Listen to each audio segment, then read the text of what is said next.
नेपाल च्याम्पियनशिपमा जति पनि हाम्रो नेपाली प्रो टिमहरू क्वालिफाई हुनुभएको छ उहाँहरू प्रतिस्पर्धा गर्दै हुनुहुन्छ for the first time in Alpine. I am so excited. I hope हजुरहरू पनि एक्साइटेड हुनुहुन्छ। यदि हजुरहरू पनि आफ्नो टिमलाई सपोर्ट गर्न चाहनुहुन्छ अथवा आफ्नो फेभरेट प्लेयरलाई सपोर्ट गर्न चाहनुहुन्छ भने लाइभ जोइन गर्न नभुल्नुहोला। लाइभ चाहिँ हाम्रो Free Fire Nepal official YouTube च्यानलमा हुनेछ 6 PM Friday to Sunday. Thank you, धन्यवाद।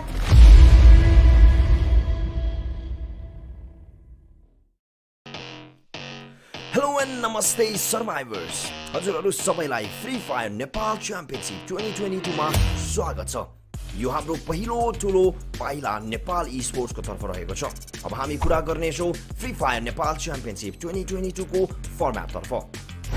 यो टुर्नामेन्ट 4 चरणमा विभाजित गराइएको छ जुन 2 महिनासम्म हुनेछ। Open qualifiers, league stage, play ins, grand finals. Open qualifiers 4 वटा राउन्डमा विभाजित गराइएको छ। पहिलो राउन्डमा टिमहरू 12 ग्रुप्समा विभाजित गरिएको छ। हरेक ग्रुपलाई एउटा म्याच मात्रै खेलाइनेछ र हरेक ग्रुपको सबैभन्दा धेरै पोइन्ट्स लिएर आउने एउटा टिम मात्रै अर्को राउन्ड जानेछ। दोस्रो राउन्डमा पहिलो राउन्डमा जस्तै फर्म्याट हुनेछ, तर यसपालि भने 2 वटा म्याच खेलाइनेछ जसबाट टप 2 टिम्स जसले धेरै पोइन्ट्स लिएर आउने टिम्सहरू अर्को राउन्डमा जानेछ। तेस्रो राउन्डमा टिम्सहरूलाई 2 वटा ग्रुपमा विभाजित गरिनेछ। यसमा भने हरेक टिम्सहरूले 6 वटा म्याचेस खेल्नेछ। टप 6 टिम्सहरू जसले धेरै पोइन्ट्स लिएर आएको टिम्सहरू ओपन क्वालिफायर्सको अन्तिम राउन्डतर्फ जानेछ। चौथो राउन्डमा 12 टिम्सहरू एकअर्कामा युद्ध गर्नेछ जहाँ 6 वटा म्याच खेलाइनेछ र त्यसबाट थाहा हुनेछ कि कुन टिमले लिग स्टेजमा कुन ठाउँ लिनेछ भनेर। ओपन क्वालिफायर्सबाट आएको 12 टिम्सहरू जसले अब लिग स्टेजमा फ्री फायर नेपाल इन्भिटेसनल 2022 को टप 6 टिम्सहरूसँग भिड्नेछ र यो टिम्सहरूलाई 3 वटा ग्रुप्समा उहाँहरूको र्याङ्किङ अनुसारले विभाजित गराइनेछ। यो 3 ग्रुप्समा विभाजित गराइएको टिम्सहरू 2 हप्ताभित्र जहाँ 6 दिनको लागि एकअर्कामा भिड्नेछ। कुल मिलाएर 6 टिम्सहरू मात्रै ग्रान्ड फाइनल्सलाई जानेछ। बाँकी रहेको 12 टिम्सहरू प्लेइन्सको तर्फ लाग्नेछ। यी 12 टिम्सहरूले 8 म्याचेस खेल्नेछन्। प्लेइन्सबाट टप 6 टिम्स ग्रान्ड फाइनल्सको लागि जानेछ। ग्रान्ड फाइनल्समा फ्री फायर नेपाल च्याम्पियनशिपको विजेता बन्न र साथसाथै आफ्नो रिजनको उत्कृष्ट बन्नको लागि लिग स्टेज र प्लेइन्सबाट टप 12 टिम्सहरू संयुक्त गरी एकअर्कामा भिड्नेछ।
नेपाल च्याम्पियनसिपमा जति पनि हाम्रो नेपाली प्रो टिमहरू क्वालिफाई हुनुभएको छ उहाँहरू प्रतिस्पर्धा गर्दै हुनुहुन्छ for the first time in Alpine. I am so excited. I hope हजुरहरू पनि एक्साइटेड हुनुहुन्छ।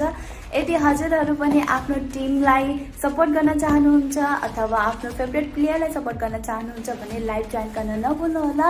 लाइभ चाहिँ हाम्रो Free Fire Nepal official YouTube च्यानलमा हुनेछ 6 PM Friday to Sunday. Thank you, धन्यवाद।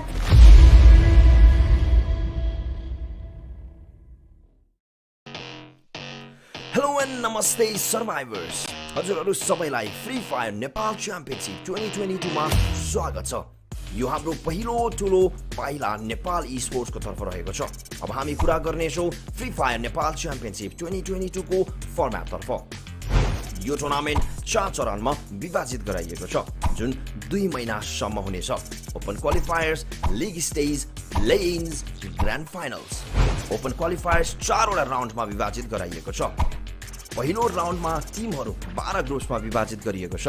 हरेक ग्रुपलाई एउटा म्याच मात्रै खेलाइनेछ र हरेक ग्रुपको सबैभन्दा धेरै पोइन्ट्स लिएर आउने एउटा टिम मात्रै अर्को राउन्ड जानेछ। दोस्रो राउन्डमा पहिलो राउन्डमा जस्तै फर्म्याट हुनेछ, तर यसपालि भने 2वटा म्याच खेलाइनेछ जसबाट टप 2 टिम्स जसले धेरै पोइन्ट्स लिएर आउने टिम्सहरू अर्को राउन्डमा जानेछ। तेस्रो राउन्डमा टिम्सहरूलाई 2वटा ग्रुपमा विभाजित गरिनेछ। यसमा भने हरेक टिम्सहरूले 6 वटा म्याचेस खेल्नेछ। टप 6 टिम्सहरू जसले धेरै पोइन्ट्स लिएर आएको टिम्सहरू ओपन क्वालिफायर्सको अन्तिम राउन्डतर्फ जानेछ। चौथो राउन्डमा 12 टिम्सहरू एकअर्कामा युद्ध गर्नेछ जहाँ 6 वटा म्याच खेलाइनेछ र त्यसबाट थाहा हुनेछ कि कुन टिमले लिग स्टेजमा कुन ठाउँ लिनेछ भनेर। ओपन क्वालिफायर्सबाट आएको 12 टिम्सहरू जसले अब लिग स्टेजमा फ्री फायर नेपाल इन्भिटेसनल 2022 को टप 6 टिम्सहरूसँग भिड्नेछ र यो टिम्सहरूलाई 3 वटा ग्रुप्समा उहाँहरूको र्याङ्किङ अनुसारले विभाजित गराइनेछ। यो 3 ग्रुप्समा विभाजित गराइएको टिम्सहरू 2 हप्ताभित्र जहाँ 6 दिनको लागि एकअर्कामा भिड्नेछ। कुल मिलाएर 6 टिम्सहरू मात्रै ग्रान्ड फाइनल्सलाई जानेछ। बाँकी रहेको 12 टिम्सहरू प्लेइन्सको तर्फ लाग्नेछ। यी 12 टिम्सहरूले 8 म्याचेस खेल्नेछन्। प्लेइन्सबाट टप 6 टिम्स ग्रान्ड फाइनल्सको लागि जानेछ। ग्रान्ड फाइनल्समा फ्री फायर नेपाल च्याम्पियनसिपको विजेता बन्न र साथसाथै आफ्नो रिजनको उत्कृष्ट बन्नको लागि लिग स्टेज र प्लेइन्सबाट टप 12 टिम्सहरू संयुक्त गरी एकअर्कामा भिड्नेछ।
लाइभ चाहिँ हाम्रो Free Fire Nepal official YouTube च्यानलमा हुनेछ 6 PM Friday to Sunday. Thank you, धन्यवाद।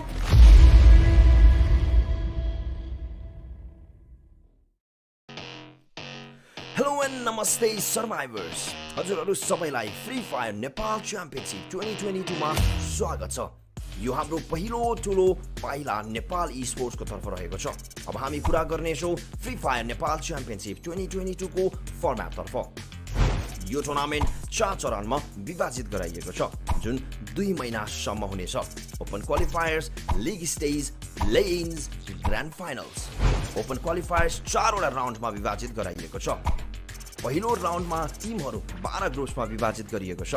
हरेक ग्रुपलाई एउटा म्याच मात्रै खेलाइनेछ र हरेक ग्रुपको सबैभन्दा धेरै पोइन्ट्स लिएर आउने एउटा टिम मात्रै अर्को राउन्ड जानेछ। दोस्रो राउन्डमा पहिलो राउन्डमा जस्तै फर्म्याट हुनेछ, तर यसपालि भने 2 वटा म्याच खेलाइनेछ, जसबाट टप 2 टिम्स जसले धेरै पोइन्ट्स लिएर आउने टिम्सहरू अर्को राउन्डमा जानेछ। तेस्रो राउन्डमा टिम्सहरूलाई 2 वटा ग्रुपमा विभाजित गरिनेछ। यसमा भने हरेक टिम्सहरूले 6 वटा म्याचेस खेल्नेछ। टप 6 टिम्सहरू जसले धेरै पोइन्ट्स लिएर आएको टिम्सहरू ओपन क्वालिफायर्सको अन्तिम राउन्डतर्फ जानेछ।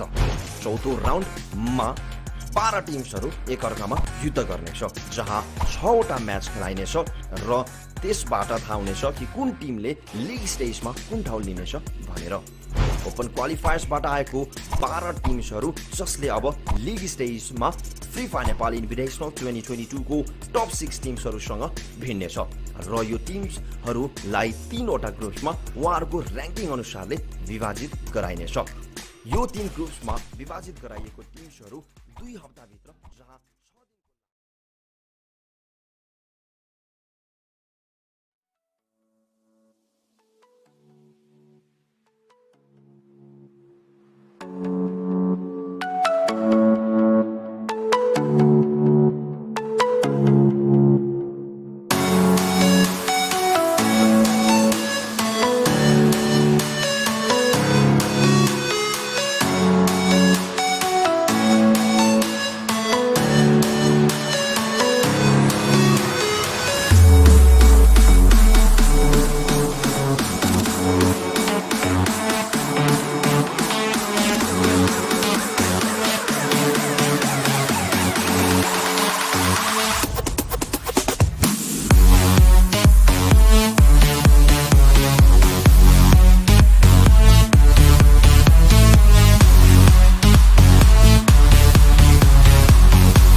Good evening, ladies and gentlemen. Welcome to Free Fire Nepal Championship. My name is Ranjit Mama Senior Patel. Alongside me is a wonderful friend of mine, and of course, your broadcaster. She's none other than Star Tanya. Tanya, welcome to the show. For all the lovely people out there, once again, let me welcome all of you folks out there. But Tanya, coming to you, how are you doing? I'm doing absolutely great because something was about to work yesterday, which I just predicted that players are going to go slow. But yesterday, what Vibro show put a show like closing into a 2 points away from century. That was too much to handle. If start is that, I really don't know what second day has to hold in terms of action. By the way, what do you expect from the teams? Because today we are having different groups participating. A lot of action because look, what we bros did yesterday, I want to see it being replicated because I don't want to see a one-sided affair in this entire tournament because we have 3 groups of 6, 18 teams in total. Of course, only 12 will make it to the grand finals. But the point is that the more action you have, the more competition you have, it's better for the ecosystem, and of course, it's better for the viewers as well. So all I'm hoping for is a lot more action. We'll talk about the teams and the format as well, but talking about the tournament format, right, Tanya, we had open qualifiers happen from 9th to 15th of June. Then we had the league stage, which is happening right now, which began yesterday. And then we'll have the play-ins. So the bottom 12 teams will go into the play-ins. The top 6 will directly qualify for the grand finals from the league stage. And then 6 more teams from the play-in. The top 6 teams from play-ins will qualify for the grand finals, which will happen on the 17th of July. So a lot of filtering happening for the teams over here. And you have to be consistent. You can't be a one-trick... how do I say this? You can't be a one-trick team and have a good day and qualify. You need to be very consistent.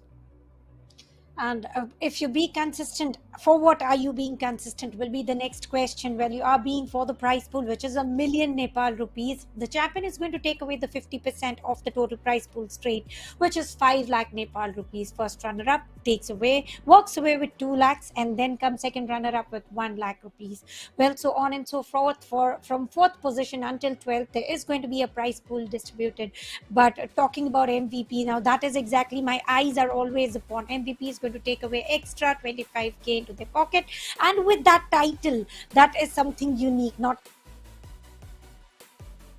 Well, it is definitely something unique, no doubt about that. But here's the thing, right? Here's a calendar. You know exactly what the schedule is for 2 weekends straight. We'll have matches on Friday, Saturday, and Sunday. And then, of course, on the 15th and the 17th, which is the Friday and the Sunday, we'll have the play-ins and the grand finals, respectively. But let's talk about the points distribution system. Sure, it's been around for quite a while now, but older folks like me still remember the old point system where you used to get 20 points for the first position, but now on you get 12 points and 9, 8, 7, 6, 5, and so on and so forth.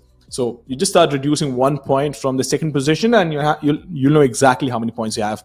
And 1 kill is equal to 1 point. So, of course, the balance sort of tips in the favor of getting booyahs, getting those position points. And, of course, if you can get more kills, then there's nothing better than that, Tanya. Mm-hmm.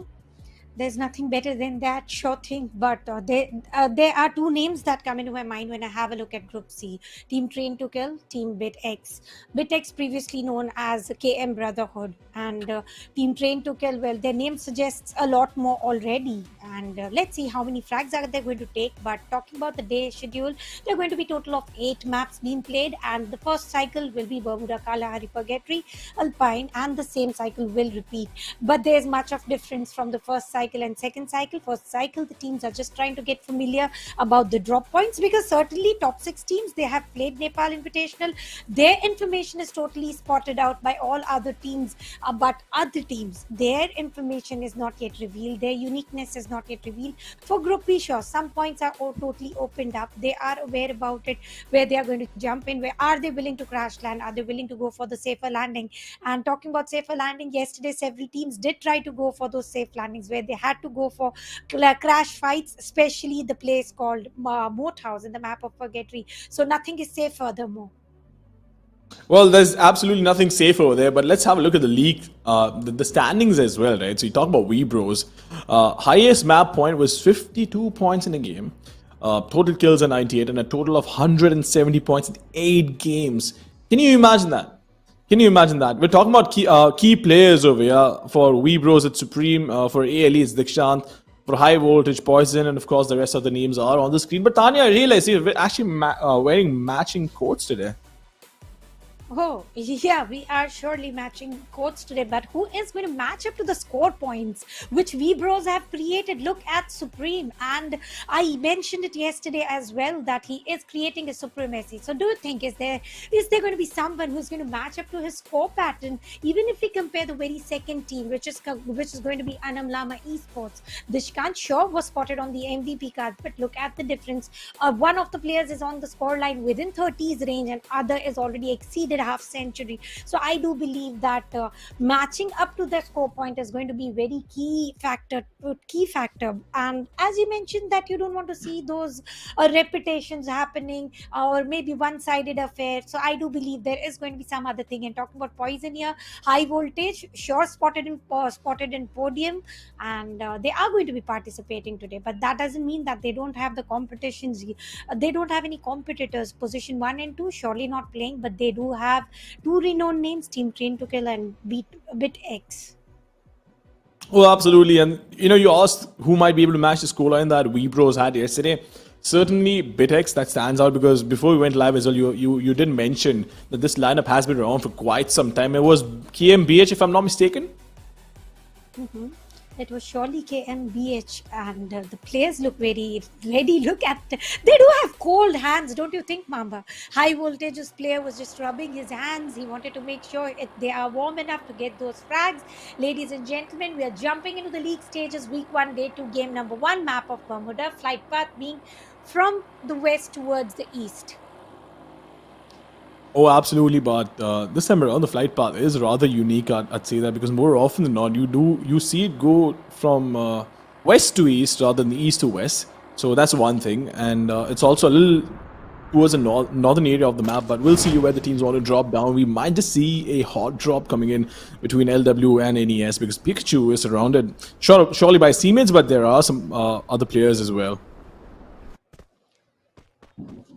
Teams are already deciding where to go. Cape Town looks preoccupied by two teams. Yesterday as well, we did witness those crash landings between Nepstars and Lone Wolves. They are again trying to go for as much as loot they can procure it. Then they initiate the battle, but will they be allowed to get that sort of timing? It is just 1 minute, and crash landings are the case of scene where we do see the players are getting eliminated and they without any weaponaries in their name. Though vending machine is nearby, so I do believe that resurrections are going to be a key part once again. Even if you get eliminated, you are going to be resurrected. But Team Train to Kill, well, they are living to their name. They are killing in, though on the other side of the map. And as soon as I say that, we are here. So Onish and Rahul, they have managed to get 2 frags in their name.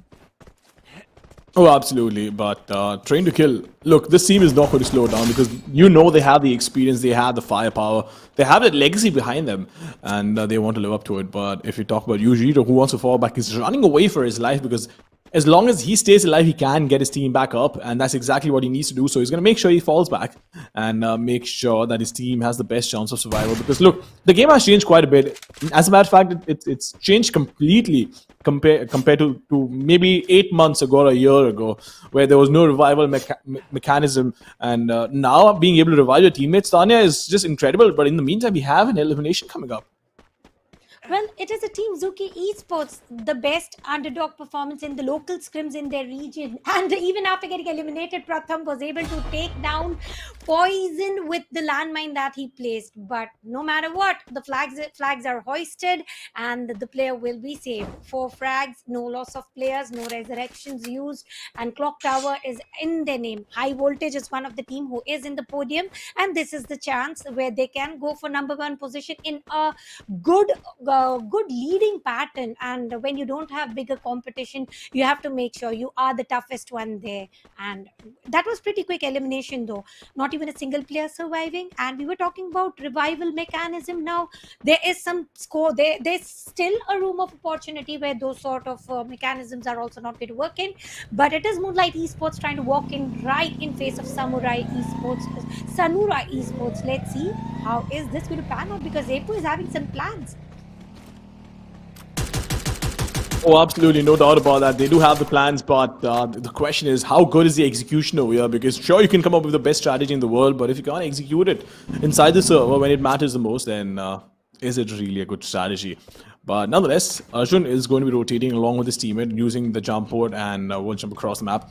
But in the meantime, we might just see one more fight coming up. Sudhir running away with the bike, but do they want to take this fight or do they want to run away? I'm not quite sure, but nonetheless, Sudhir is creating a distraction for his team to try and push in, but look at that, he's going to go right in. Achieve being taken down. Superman finding one for himself, but Arjun is going to find a quick trade with the Mac 10. Zepu falling down. The question is which team comes out on top of this one, because Arjun and Sass, these two players are surviving, and well, looks like Essie will get eliminated over here, Tanya. Now 4 minutes and 2 teams getting eliminated pretty quick. No, we are not going to witness much of resurrections here, I believe. Yesterday it was a different case of scenario when one player always managed to escape. Now that was the day of practice. I do believe that today they are ready to pick up the battle. Having a look at Nepstars, they were at Cape Town, and after getting one frag in their name, they just walked away towards Sentosa. I don't know which route might they have chosen. Would it have bridge or a zip line, but they are not safe anymore. Circle is off the mainland, no southern island involved here. But look at the red zone, it is just above the team TMP. They do have hard cover to work with. Highest resource zone was under the name of team STN. They might have got those hand cannons to work with, and now they are moving in towards Clock Tower. It wasn't barren a little while ago, but now it's all empty. High voltage, where are they? Well, we'll find out exactly where they are on the map. Unless, of course, they've been taken out, which I'm not sure if they've been, because 2 teams have been eliminated. And, of course, I have a terrible memory, so I don't remember which teams have been eliminated. But nonetheless, here's the thing, right? Here's the thing, Tanya. All these players have been playing incredibly. They worked really hard to go through the process again and again and again and make sure that you qualify for all these big tournaments is no easy task. You have to sacrifice a lot. And that is what begs the question that Nepal as a region, right? Sure, they still have, relatively smaller region, but imagine 5,000 teams participating in an open qualifier. 5,000 teams. That's big numbers. That is indeed big numbers. Out of those 5,000 teams, all we have is 12 teams. Now they have already fought a lot, they have already learned a lot, and whatever they have learned, they have to make sure they utilize it here very nicely. Because talking about team TRU here, they weren't able to perform as good as they should, because if you are the one out of all 5,000, you are out in that small circle of 12 teams, you need to make sure you are giving the tough competition. They are spotted in the lower half of the leaderboard, but let's hope they are going to change it soon.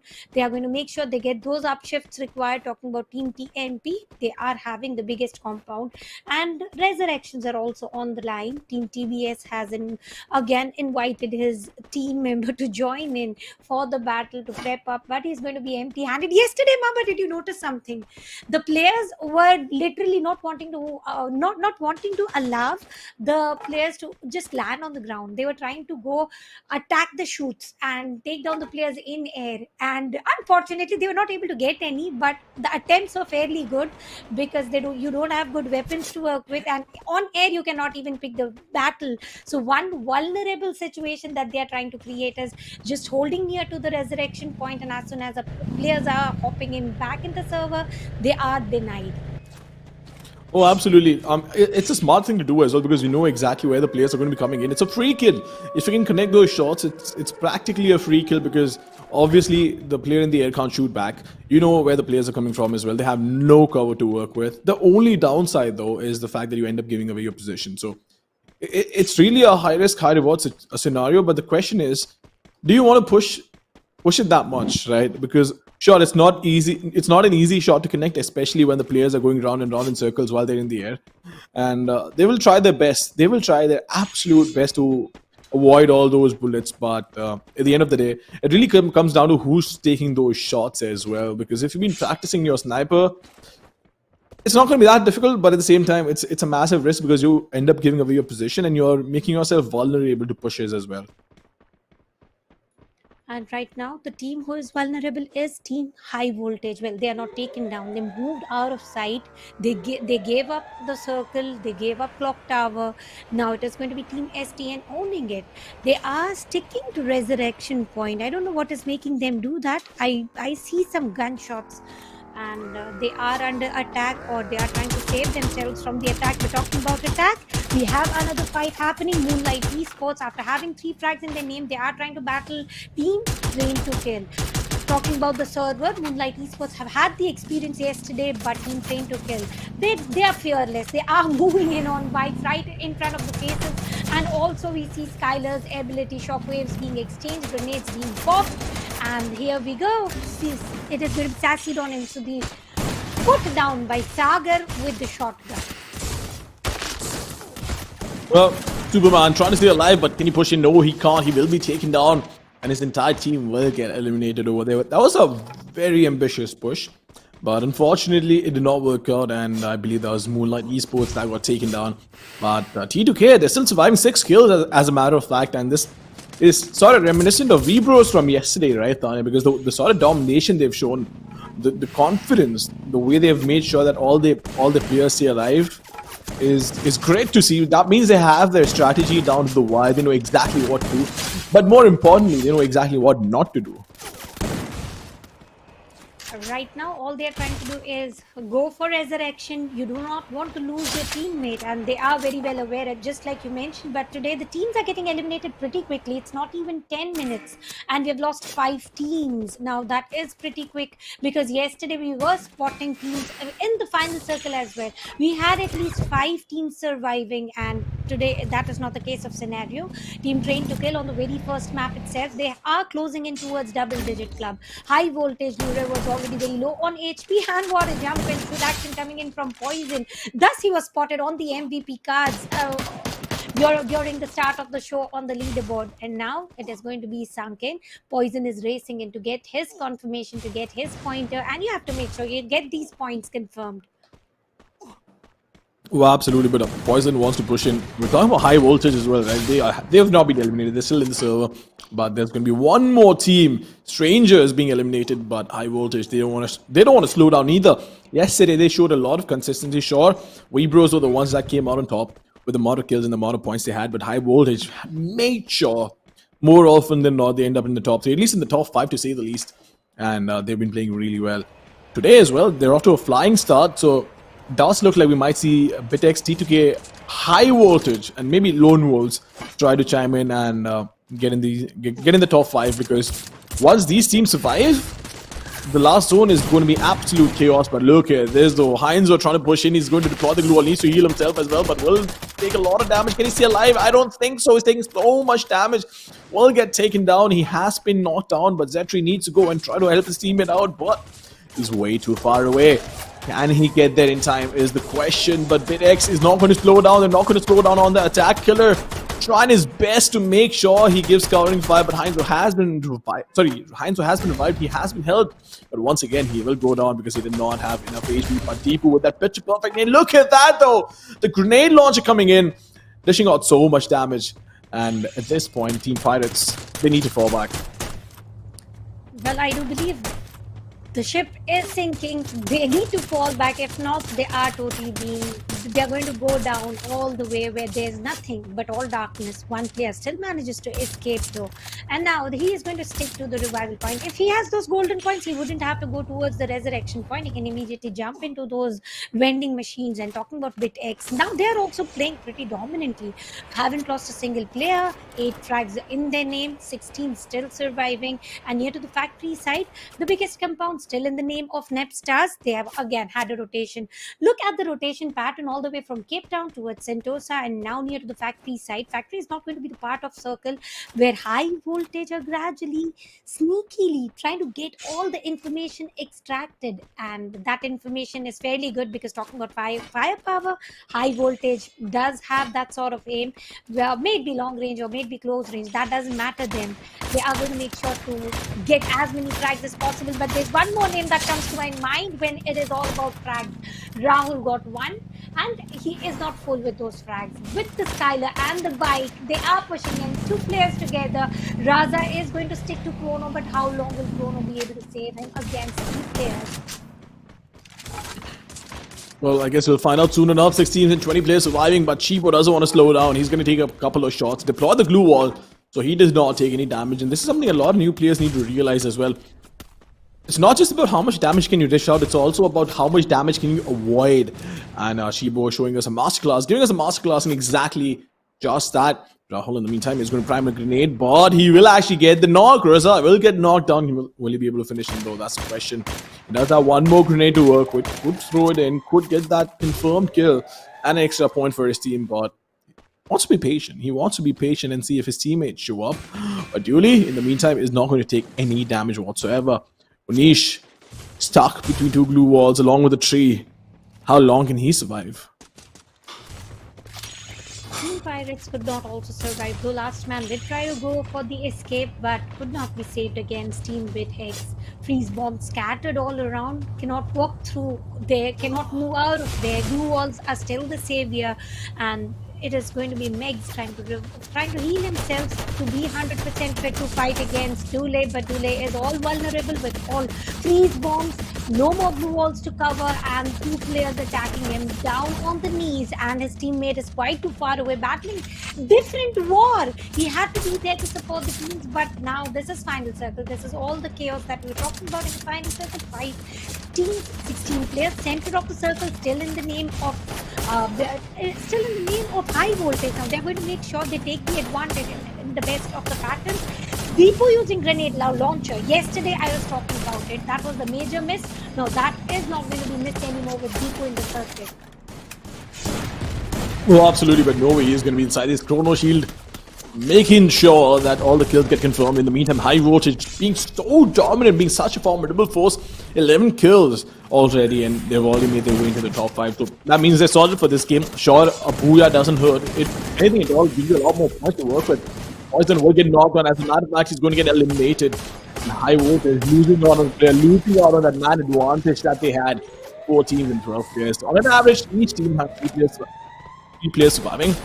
Are them? Can you find the frag? That is the question. I'm not quite sure if he wants to push in over there, but will finish the player in front of him. Guaranteeing 13 kills for the team. Lure, in the meantime, healing himself up, has the grenade launcher to work with.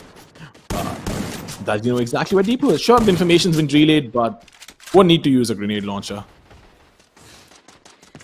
High voltage are going to break records of 20 frags here, because they do have that sort of enemies where they can try to get at least 19 frags. Again, initiating the battle with that grenade launcher, it is not going to work out well. Lure down on the knees, Tyler will be popped in. Now there's no way they're going to revive, and this is exact time where Nep stars. The rotation masters have started mastering the frags as well and working wonders against last man standing and standing no more. This is going to be the very first booyah coming in from side of Nep stars on the map of Bermuda. Simon's being the MVP with a total of 4 frags.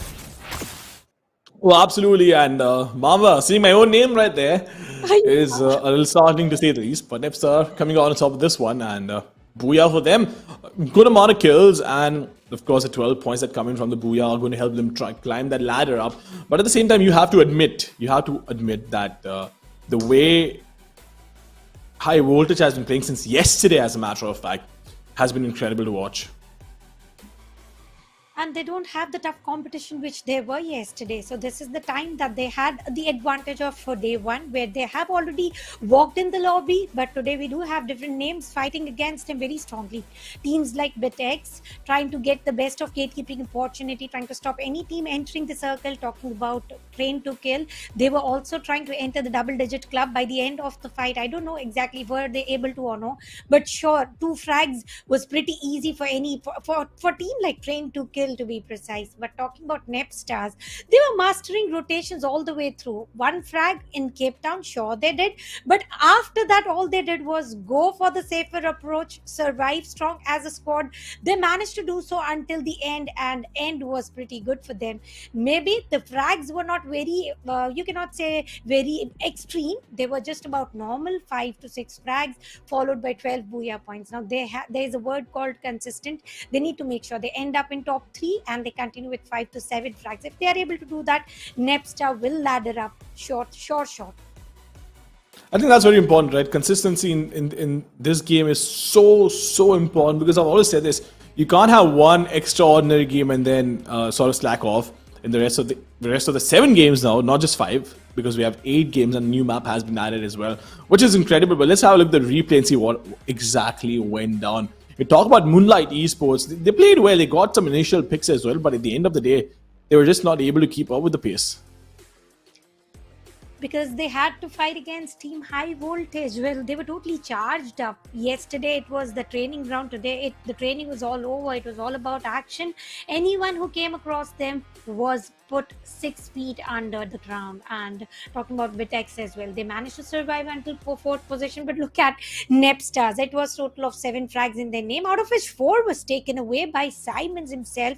1400 plus of damage and 3 headshot. Now that is some precision of him, sure. If out of 4 frags you're able to get 3, now that is 75% of your kills resulting into a headshot. Now that comes with practice, and Simons has done his homework very, very well. Oh, absolutely. But 3 headshots and 4 kills, that means he is definitely precise. But it also shows something. Depending on the role that they've had, right? A lot of times you'd see assaulters might have a higher headshot percentage than the snipers. In Free Fire, again, that's not as extreme as it is compared to different games. But there's a reason why that happens, right? Because snipers don't usually need to get a headshot to dish out enough damage. But regardless, talking about Simon, 3 headshots, 4 kills, 1400 damage. Good stats all around, and of course stepping up for his team exactly when he needed to.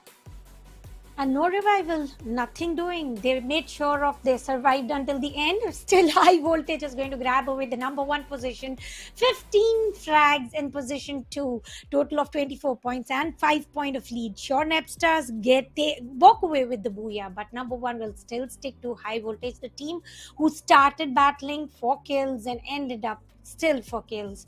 And it was 3 versus 4, but it was a smart play coming in from Nepstars, and they were fighting from below to the upper angle, which is a little difficult, but they managed to pull it very nice. Talking about the overall scorecard, High Voltage has taken down Anamlama Esports because they are not participating today. And talking about booyahs here, Nepstars finally get one in their name. Oh, absolutely. Nepstar finally gets a booyah in the name, but they need to get a couple of more. I can tell you that for sure, because look at High Voltage. They have 160 points, and sure, they will cross Webros today because, well, obviously they're not playing. But this also goes on to show the sort of dominating run that Webros had yesterday. Even though they've played 1 less game, they're still on the top.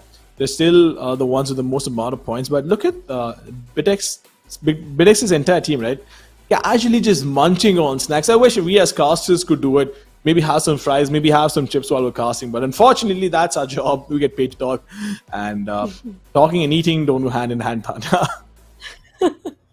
That's absolutely true. We are going to party post-cast, sure thing. But the players, they are warm enough. A while ago when we spotted them, they had no wrinkles on their forehead, no stress lines on their forehead. But now they are spotted on several faces here. The hands no more are cold. They're all charged. And the players are looking happy. Their players are looking settled. And the flight path is also settled as well. From south towards north, highest resource slow loot zone being the sub. Yesterday the first fight was taken there, and it is going to be highly populated once again. Let's see which teams are going to fight for that zone. We'll see who fights for that. We'll absolutely see who fights for that. But look at the plane path this time around. It's so rare that you get to see a plane path which goes from east to west. But regardless, we do have one team and one team only going into the blue zone right now to get that high tier loot. But in the meantime, everybody else as well, nobody wants to go in for an early fight this time around, which is such a change, except for, I believe, Refinery. We can have 2 teams go down over there. But Train to Kill up against the winners from the last round, and they want to go up against each other. But the problem is NES have already lost out on a player, which I believe was Mamba. Ouch. Does it hurt you? Oh, absolutely. Clearly living up to the Mamba hype, because look, man, if I was good enough to play in the server, I would have not been casting. And clearly, player Mamba living up to my name as well, making sure he's the first one to die on his team. Well, now it's going to be the ground of Refinery, where yesterday I was expecting the battles to initiate in Train to Kill. Unish doesn't have any HP to work with. The Booyah Baggers, the team who denied the battles on the grounds of Cape Town, Well, this time that is not going to happen, but Simon somehow has managed to escape, and not only escape, but he's also ready to pick up some fight here. Chibo up against with SMG versus SMG, whatever they have in their hand, they have to fight it out. And here we go. Rahul is also going to confirm the frag. Simon will still survive MVP for a reason, don't you think so? And it is not Simon, it is Unknown who is surviving under the cover of blue wall. Silo will be used, and the team to take away Booyah is going to be going back in the lobby. Look at the happiness on the face of Chibo with terms of emojis that he's using. Well, clearly, they did the exact opposite of what we asked them to do. We asked them to be consistent, and well, there's one thing. So there's this line, right? Consistently inconsistent. That's exactly the thing that happened with NES. Because look, you might have walked away the way, you might have beaten some really good teams, but you need to make sure you can replicate those results, because otherwise you will have a tough time. They did get a decent boost in the scoreboard, but with this match going away from them, I think they will fall down a couple places for sure. But in the meantime, this is where high voltage comes in and tries to take over Rebros, because sure, they might not be playing today, but it feels nice when you're on the absolute top of the scoreboard. And we always say, don't we, that the best view is on the top, and they would want to enjoy that view. And let's see, will they get the opportunity? Sure, they are going to, because top two teams are not participating today. It's their day. Until and unless team Train to Kill go for that sort of a play what Vibros had in them yesterday, going for almost 100 frags in their name and closing in towards 170 points, if that is going to be the case of scenario, though it is very tough to achieve those kinds of score. Talking about Council Hall, Team TBS enjoying the time. They are within the circle, they are within the cover, but previously it was Team Z, Izuki Esports, who were the first one to get eliminated. This time they are going for the safer approach, not going for the crash landing, and they are in between of nowhere, near to Stone Ridge and Command Post. They don't want to get spotted, then only you tend to land nowhere, and that is exactly they are doing. But look at Lone Wolves, they are smelling blood near to them, they are trying to close in, whereas Pratham being far too away from the rest of the teammates. Same goes for Sharank. They might be the scouts of the team, but what is more risky, there's going to be Sanura Gaming Esports as well closing in, and mincemeat will be Zuki Esports, because they have got they are in the position where they might be attacked from two different angles. Exactly, and look, when you're on top of anything, right? A watchtower, be it a water tank, doesn't matter. When you have a vantage point, sure, you get a lot of information, but the problem is at the same time you're exposed to a lot of areas as well, and that's a problem. But for now, the player on top is not going to face any repercussions. Look at him. I think he's trying to find some information, and I have a reason to believe he might already have it. But in the meantime, Tope is going to wait it out. Harkley has started taking that fight, but the Chrono Shield being popped out, which is going to give them a slight movement buff, but he's going to fall down, take a lot of damage. The grenades being primed in and being thrown in. The player did manage to move, so and all thanks to grapple gun, that was pretty quick. Zuki Esports left all in open, and Luffy is going to make sure to take the advantage there. Naruto down on the knees. Will he be confirmed? Indeed, yes, comes the answer. He is going to get confirmed. Neon on the course from Lone Wolves is going to revive his teammate, so that team goes full. This map is entirely different from what we witnessed on the map of Bermuda, where yesterday the teams went all slow. Now again, we are reliving yesterday from the map of Kalahari. And talking about Team Train to Kill, they have managed to get 6 frags already. Chibo with 5. That is insane. And as soon as I say that, Sagar will be put down on the knees.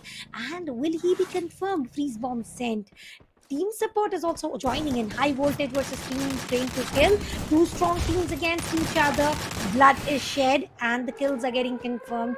And Chibo with the cover of the blue walls and the containers, he's also trying to go for the exact pattern, the confirmation of the frags. That is exactly what the opponents High Voltage are doing. Now it is going to be 2 players from each team, and they are willing to survive and also revive their teammates. Well, Novi in the meantime is going to be pushing up. He has a grenade primed in, but not dishing out any damage whatsoever. For now, he's just going to fall down and see if he can find any more information, any more picks. But that's not going to happen either, because look, we've seen a trend when you see early game fights and mid game is slow, but this time around we didn't see early game fights either. And the mid game does not look that promising. I'm not quite sure if there's been a sudden change in the meta, because yesterday we saw so much more aggression, but it could also be because of the fact that teams from Group C haven't dialed in yet. They're not feeling, they don't want to take that unnecessary risk, which is respectable. But for now, Adam is going to try and push up. The question is, can he find anything relevant for his team to act upon? For now, this is the calm before the storm. Once the circle is going to shrink in, everything is going to change, and now the players here are going to go for side finish. Now that was too much of risk, and the risk did not pay much of rewards. Team support will pop in, the revival will come in as well. Chibo down on the knees, and he will be confirmed in no time. He was near to the vending machine for sure. He might be in need of those resurrecting cards, or maybe some easy way of loot, leveling up his armors, vests, or maybe his weaponaries. We don't know exactly what, but vending machine is equal to gaining something, upgrading yourself with one thing or the other. And high voltage did not allow any of that thing. Once again, it is going to be the westernized moving in, coming in from side of high voltage. They are going in towards refinery. Well, Team Train took it as already settled, very well settled, got ample amount of kills, and they have total of 9 frags, and this is going to be the 10th one, if at all they are willing to fight, or they are willing to go all safe.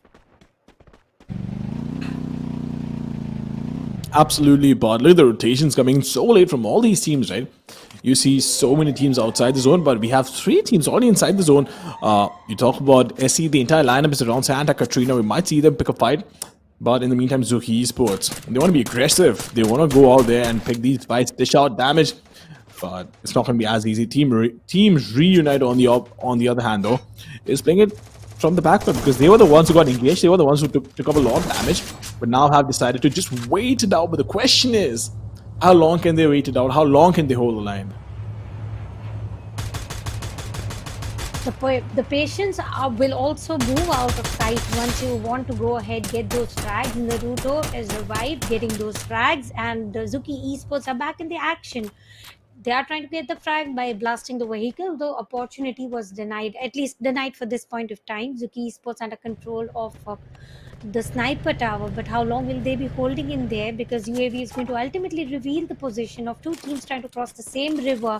Now that is pretty risky, that they are totally aware about the position, and now this is the exact time when Nextars are going to take all the advantage. Rohan is totally revealed, exposed, with all the cover of the blue walls will also be taken down, with 2 Skylar abilities coming into from 2 different teammates that were invested, will be recharged without a doubt, but they want to make sure that they get as many frags as well. And Moonlight Esports, this time they are going for the slower frags, slower rotation, and they are trying to gatekeep team like BitX, and I don't think that is going to be very casual. This is going to be a havoc. Oh, absolutely, but if you talk about MLE, right, Moonlight Esports, they did struggle quite a bit in the last game, but this time around they want to make sure that they survive.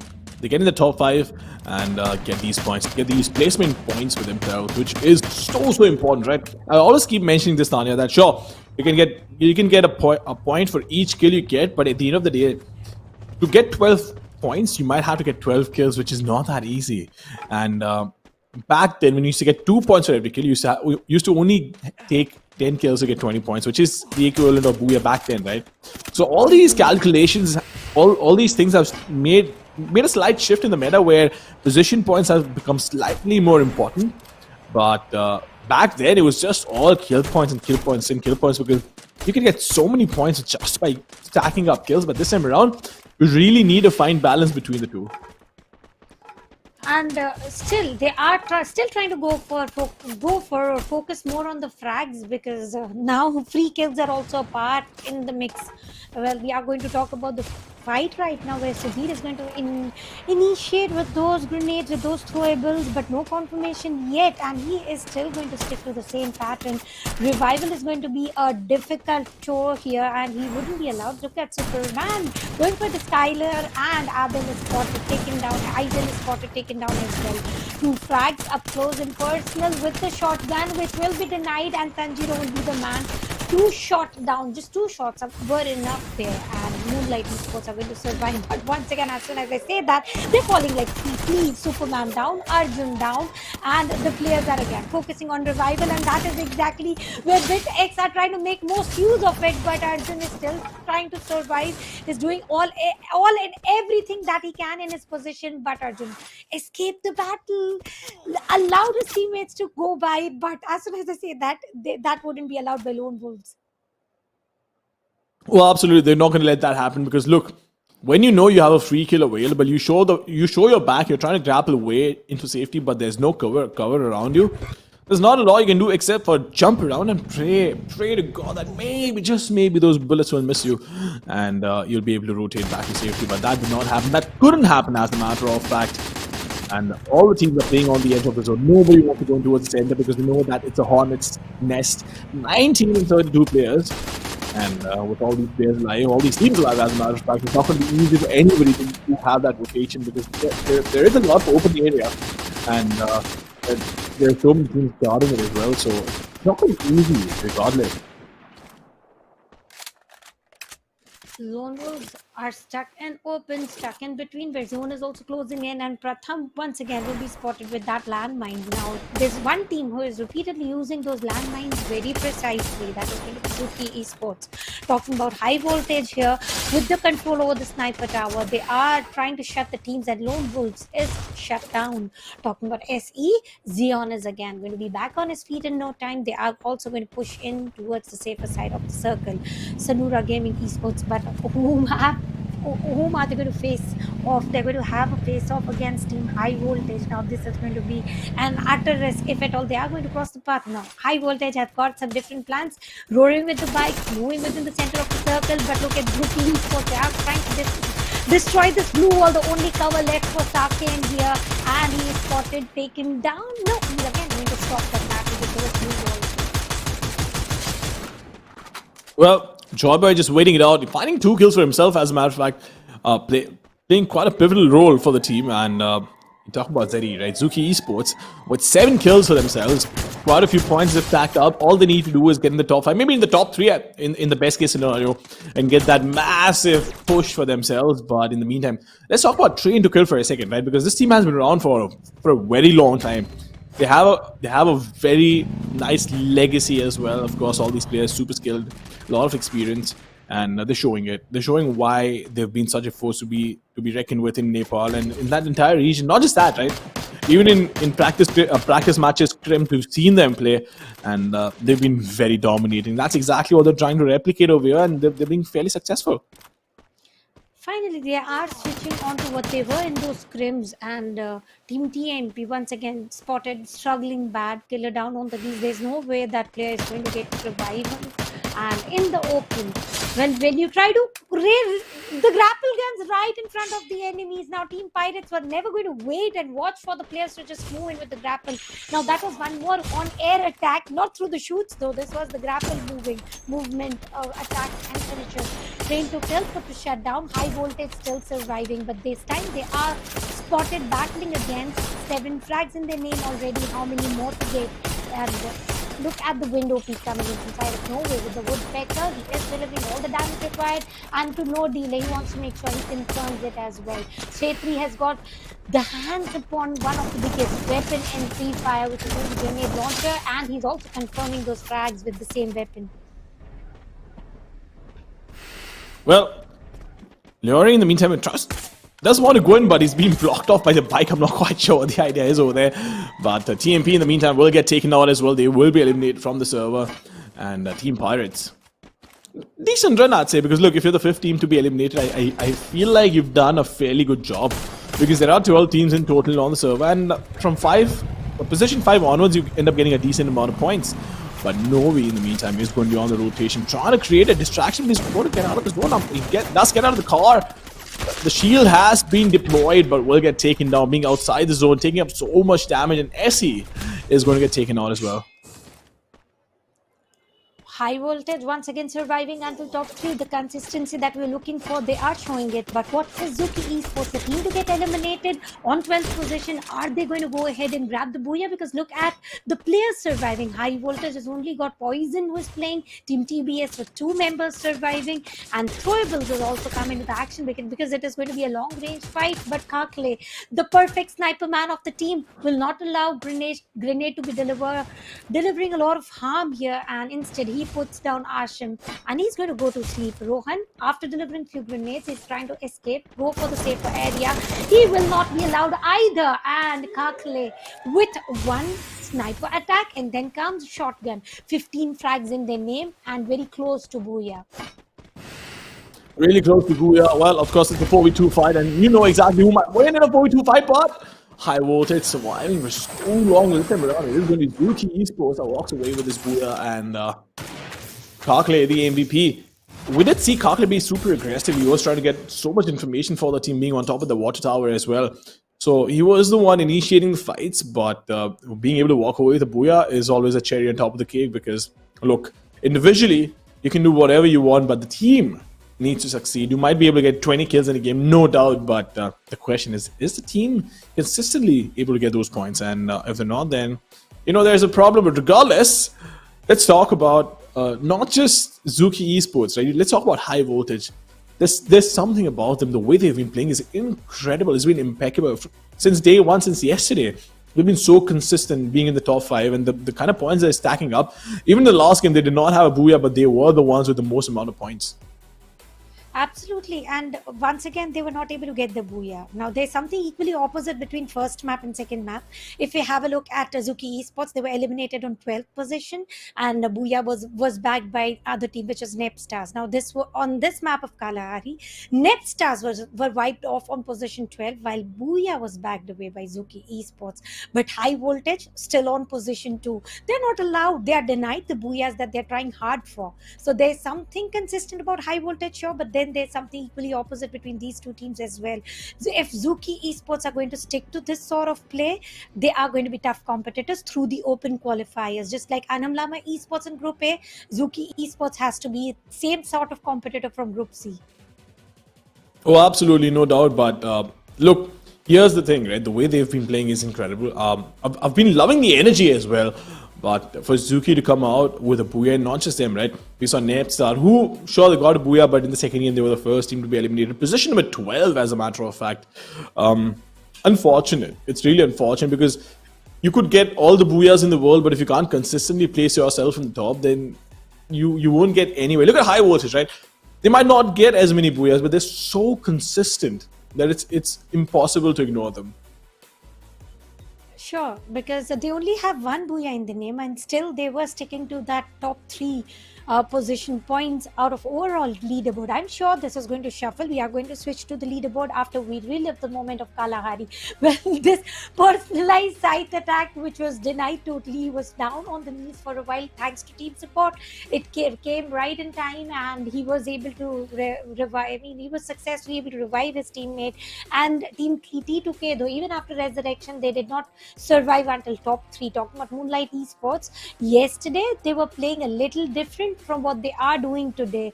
And talking about Arjun, he was racing in the open where he was caught by other team entirely, and that where you totally mentioned that when you get a free kill, nobody is going to wait and watch for the same. But Kakle, well, there's no second option here. He has to be the MVP. He has to be the kill. He has to be the key player with total of 5 kills in his name, 1 assists, and he did get revived once.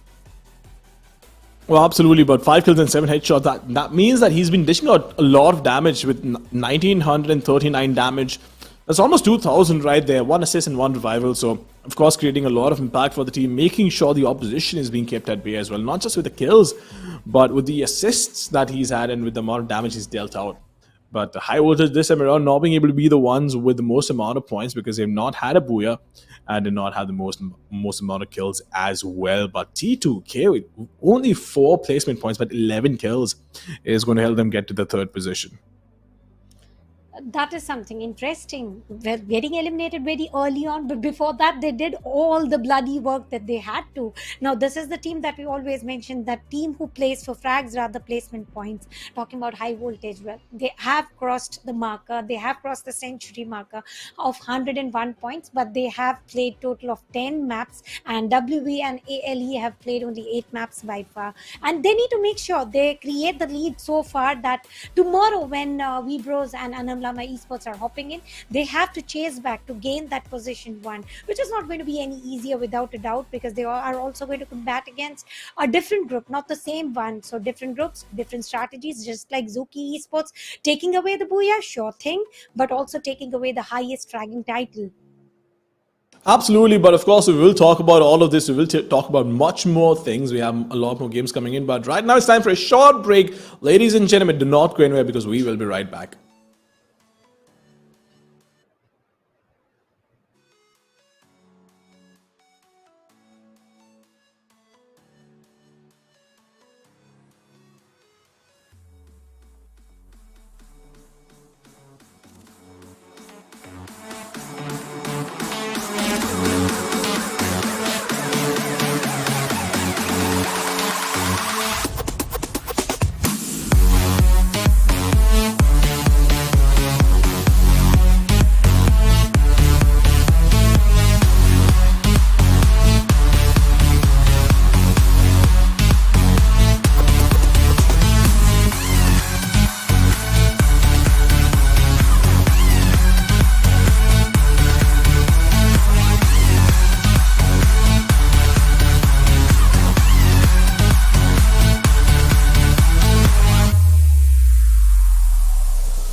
Welcome back, ladies and gentlemen, to the Free Fire Nepal Championship. My name is Ranjit Mama Senior Patel. Alongside me is still Starthani. And of course, we've had two wonderful matches, two different teams walking away with the Booyah. Nepstar and I believe it was Zuki Esports in the second game. Nepstar off to a flying start in the first one, no doubt about that. But in the second one, they got eliminated as the first team, which is rather unfortunate because, Tanya, we've been talking about consistency, right? That is so important. And with results like this, you can't go a long way. And today is entirely different day of what it was yesterday. Yesterday it was 4 Booyahs coming in from same team, and today, if I had to predict, I don't see any such team emerging, taking away 50% of the day in their name, stamping up, hoisting their flags. But let's talk about top 5 kill leaders during the league stages. We are spotting Poison. Well, certainly he has to be there without a doubt, and look at the damage points. He is far away compared to what Dishkant, Supreme, Leore and Superman has to deliver on table. He is nearing to 20,000 points of damage, which is 5,000 more than what Dishkant has. But then he also has 10 extra frags to work with, 31 headshots and 15 assists. 2 times he managed to also revive the teammates. Now my eyes are on this man. Let's see how well does he perform on the map of Purgatory, because most unpredictable battles comes on this map. Purgatory is one of those games, one of those maps, right, where I tell the viewers at least that this is the one map where you can't predict anything. Anything could happen, anything could go wrong. least probable team could probably walk away with the booyah, and the hot favorites could be the ones being eliminated as the first team on the server. So I think we'll just wait it out and see what happens in Purgatory. But I'm really excited, Tanya, to see what do the other teams do, especially high voltage, because they've been so close, right? They've been teased with booyahs, but they've not been able to close it out. But the plane part, practically the most default plane part you could find, always going from west to east and well, through the center of the map as well. Might just see a hot drop at Brasilia. Sure, let's see that happening. But talking about the circles, do you like the triple island circles, or do you like some different sort of circles, like the main field and Brasilia inclusive, that sort of circles? Because I enjoy the water routes inclusive. Oh, absolutely. Same here. I do like the water bodies, because then you get forced to use surfboards and take those fights. I've seen a zone absolutely in the water, which was pretty interesting to say the least, because there were two teams, and there was only one player between these two teams. Out of 8 players, there was only one player who had that hoverboard or the surfboard, and he used it, easily wiped the floor with the opposition, and that's all he had to do. So we'll see what happens. But Brasilia, of course, it's always a hot drop. Ski Lodge, there's only one team going this time around, which I do believe is Train to Kill. Train to Kill. The team focusing more on kills are going for the safe zone, but Team TNP, Team Pirates here, picking up the action, taking down high voltage with Poison, the #1 player on the on the key players list, on the MVP list. He is wiped out very quickly. I don't think even if it is a minute or not to the landing. And Poison will be resurrected, sure, but don't you think everything is countered pretty quickly to what we say? The team to take away Booyah gets wiped off very quickly. The team to get wiped off on the map of Bermuda pretty quickly takes away the Booyah in Kalahari. High voltage, the man himself, he is playing very in the legendary pattern, and thus he is on #1 position on the MVP list. He is taken down first, and that is something that is showing us that any time of the day the tables can be turned, and you need to be prepared for every worst situation. And I believe Resurrection is going to bring him back in, but revival points can only revive you one time, and then he's going to rely upon those golden coins and vending machines. And look at the circle, it is inclusive of triple island. So the funny thing is, we saw the exact same circle yesterday. I believe that was in game number 6. So in game number 6, we saw the exact same circle, and it was incredible to see it, because look, I did not expect it to happen that way, because I was my question to my co-caster Riddle was that, where do you think the zone will go? I thought it might end up towards Brasilia, but turns out there was no part of the zone which was in the water, and then of course the entire zone was on the main island, the main mass of this on this map. But is it going to be the same zone today? We'll find out, I guess, in just a bit of time. But in the meantime, talking about the rotations, right, Tanya? Which is your favorite place to drop in on this map, regardless of the circle, right? Which place do you prefer to go to? Well, I like safe playing. I go to Moat House usually, and I stay there. I complete my loot, because very rarely teams decide to hop in there. It's tiny bit of an island where you don't get much of loot as well. Enough for one team though, but you wouldn't want to collide there. And so I personally prefer there, holding it, stay safe. And as soon as the circle switches, I try to go circle to circle, edge to edge very safely, and I try to go for the survival gameplay rather kill gameplay. So that is why I always keep my eyes on which teams are looking for standing points rather kill points, because that matches up to my play perspective. But look at Brasilia. Team Pirates are closing in, and they have spotted the opponent's high voltage. Poison is already down and out, and he is not revived. And they have managed to go for the rotation. They exactly knew that they are going to use in the revival points, and they are waiting for him there. Yeah, absolutely. And this is something we've seen teams do, right? They know exactly where to wait to get those free kills, because somebody or the other will definitely drop high over there, because it's such an important part in the map, such an important part in this match as well. Because look, the mechanic has totally changed the meta. you talk about adding a map as well. Alpine is something I'm really excited about. So my favorite map used to be Kalahari back in the day, but then it became Purgatory, and now I believe it has to be Alpine because of this fresh breath of air that it brings. Let's get back to this one, right? Let's talk about the match at hand. High Voltage have been picking fights, but Leone taking a lot of damage, needs to heal himself, which he will do. But look at Poison trying to avoid all these bullets, and he's avoiding them like a pro. Or should I say he's avoiding the bullets like I avoid my responsibilities. Let's see if he's trying to dodge those responsibilities or not. But right now it is going to be the compounds who are totally controlled by Team Pirates. High Voltage, Poison back on feet. Now that is very, that is already very aggressive, because Poison definitely is not going to go touch them, give them any poisoned apple, but his bullets are going to do the deal very differently and very finely. And Novi has already come into the action where he has put shutdown to killer, now reducing the numbers.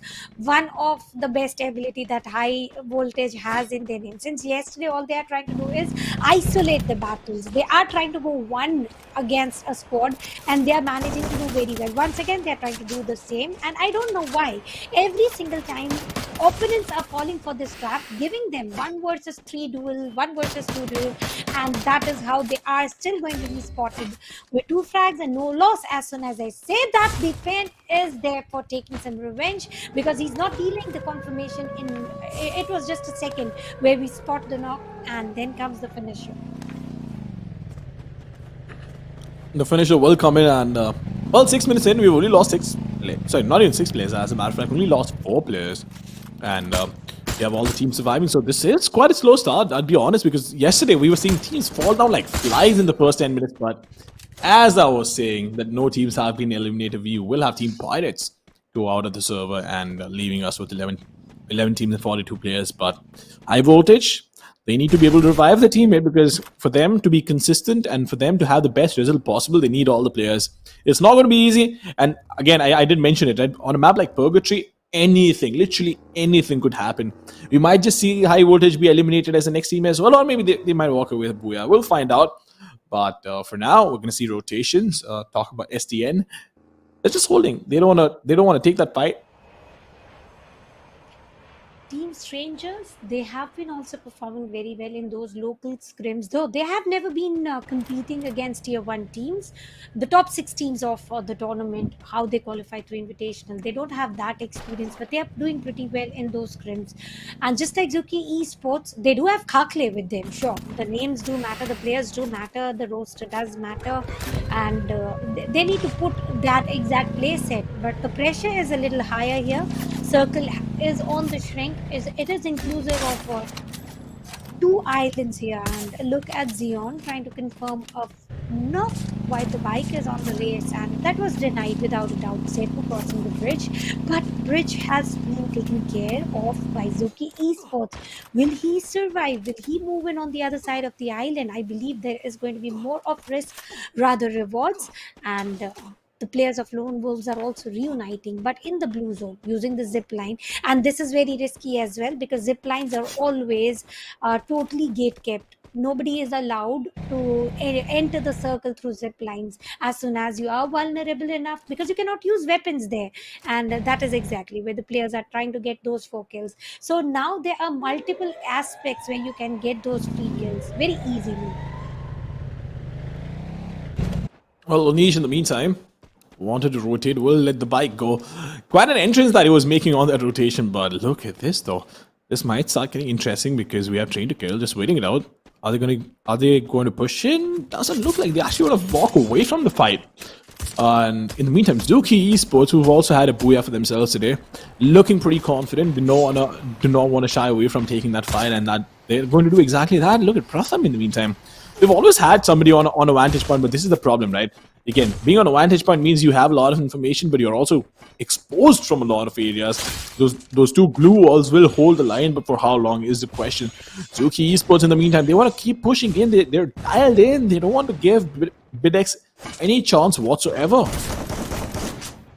BitX are in mess. And talking about Megs here, he's also trying to clear the mess as much as possible. And now the position, as you said, this revealed position, this exposed position shall be damaging factor right now for Team Bit X. Zuki Esports all the way from other side of the bridge just to win this duel, just to win this battle. Not even a single player should survive is the key factor, and they made sure that they succeed in what they planned. They executed it very nicely. They blocked the bridge. They did not allow the biker to race in the open. They take the first frag, and on the course we see some vehicular elimination from the team trained to kill. But it was a good plan, nicely and flawlessly executed, because you did not lose a single player. That is a fine execution without a doubt. Oh, that is a fine execution without a doubt, no doubt. But here's the thing. Train to Kill, I'm quite surprised with their approach so far, because they've been one of the strongest teams historically on paper as well, right? And they've not been living up to the hype, or at least they've not been living up to the expectations that I have from them. Sure, it's only been one game, but I would have expected a much more aggressive approach, realizing the amount of skill they have, the sort of legacy they have, and rule the server. But we've not seen them do it so far, but hopefully soon enough, because that's very entertaining to watch as well for a lot of our viewers.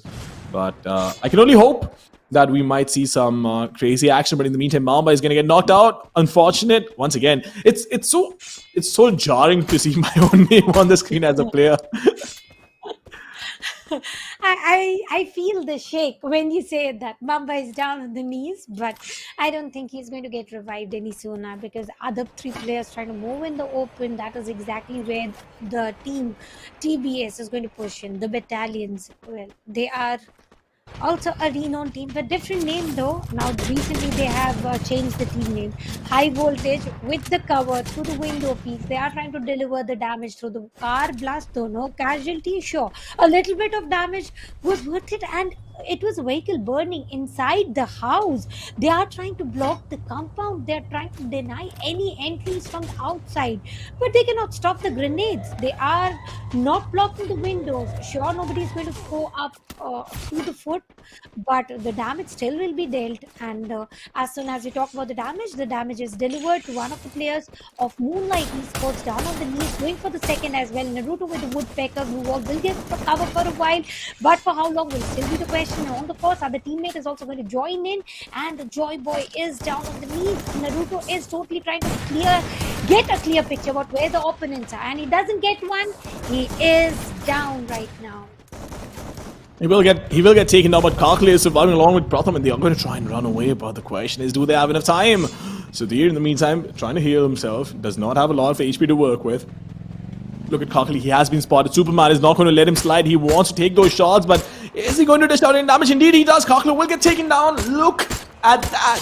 Look at the awareness on the Superman. And Kakle could have definitely taken a different route, but unfortunately, he took the road, and will end up paying the price for it. Price was pretty high. Team reunited. Yesterday they couldn't perform well. Today again they are a little shaky. The map of Purgatory is always filled with surprises. We might see them taking away, at least surviving until top 5, because all 4 players are still on their feet with have a look at the loot as well. They've got an ample amount of loot, full health kits to work with, a lot of blue walls. Throwables, what is he up to? Why is he using a grenade?